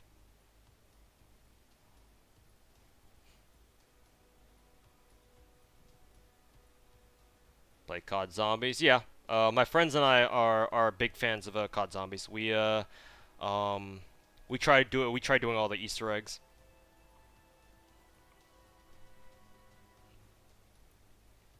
I'm usually the one who gets them copies of the game in the first place because they're all fucking broke and they don't want to spend their own money.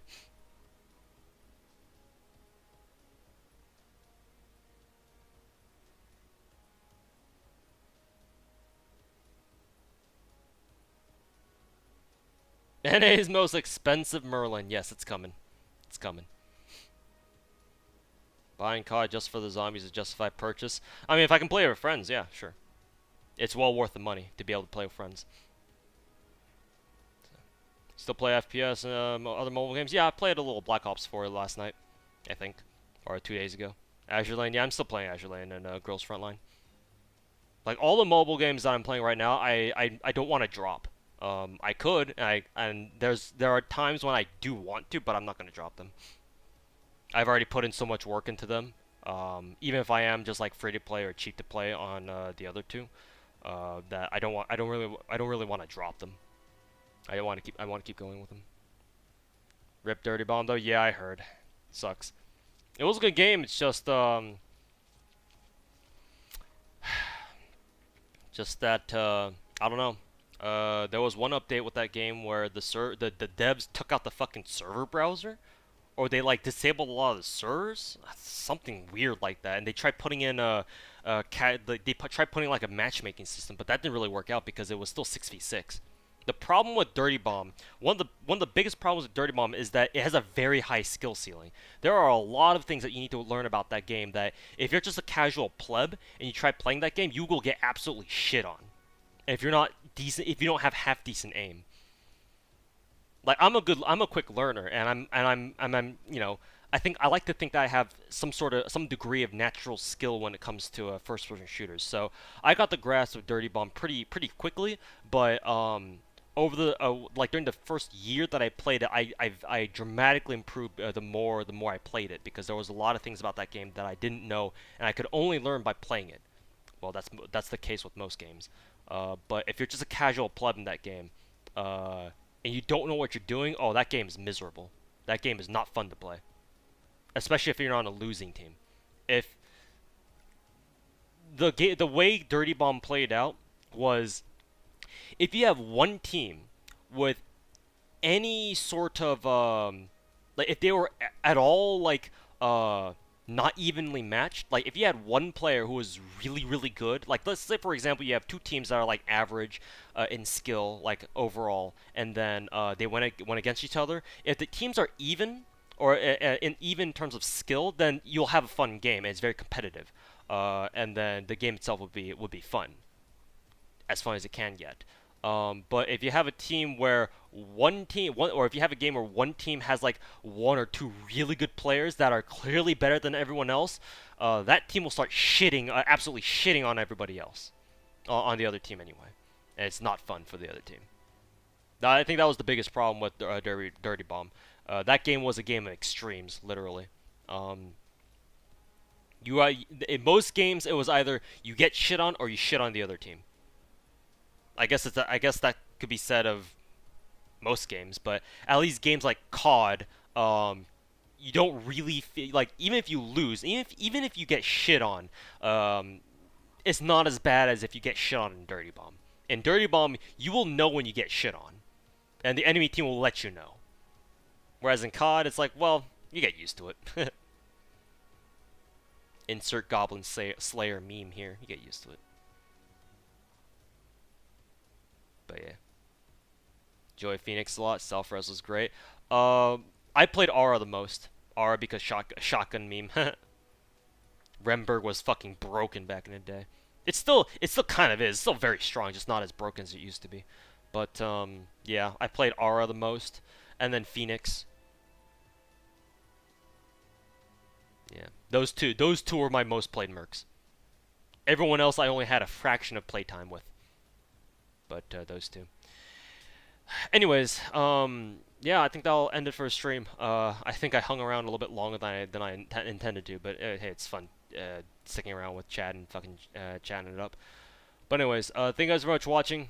I will toss you guys over to another stream here. Who can we raid here real quick? We hosted X-Lies last time. We'll host the Ludes TV again. Let's see. Was it Ludes with an S? Yeah, Ludes. Alrighty, boys. Thank you guys very much for hanging out. It's been fun. It was fun just having a little bit of a sweet and short stream, short and sweet, however you say it, stream. And yeah, again, video going up tomorrow. I already have it uploaded and already scheduled, and it's ready to go. So it'll go up tomorrow morning my time, in about 11 hours, maybe 10 and a half. So look out for that. And yeah, I'm still working on. I'll have the Wales log video the day after, hopefully. It should be anyway. And then I have to work on the Drake video, which I'll probably work on over the weekend, and it should be ready to go either on Sunday or Monday, depending. So. Thanks for watching, guys. I'm gonna go host Ludes. I'll also spam his channel link in my YouTube stream as well, so y'all can go check him out. Do that right now. And yeah, see you guys next time.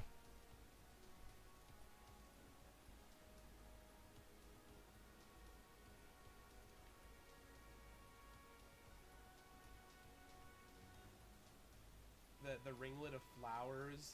Yikes. Was not a fan. Like, there was just some shit in Babylon I was just not a fan of. Hey, what's up, Toho? Damn, dude, I was just about to raid you in a few minutes. Are we still live? Dude, how is the stream, Toho?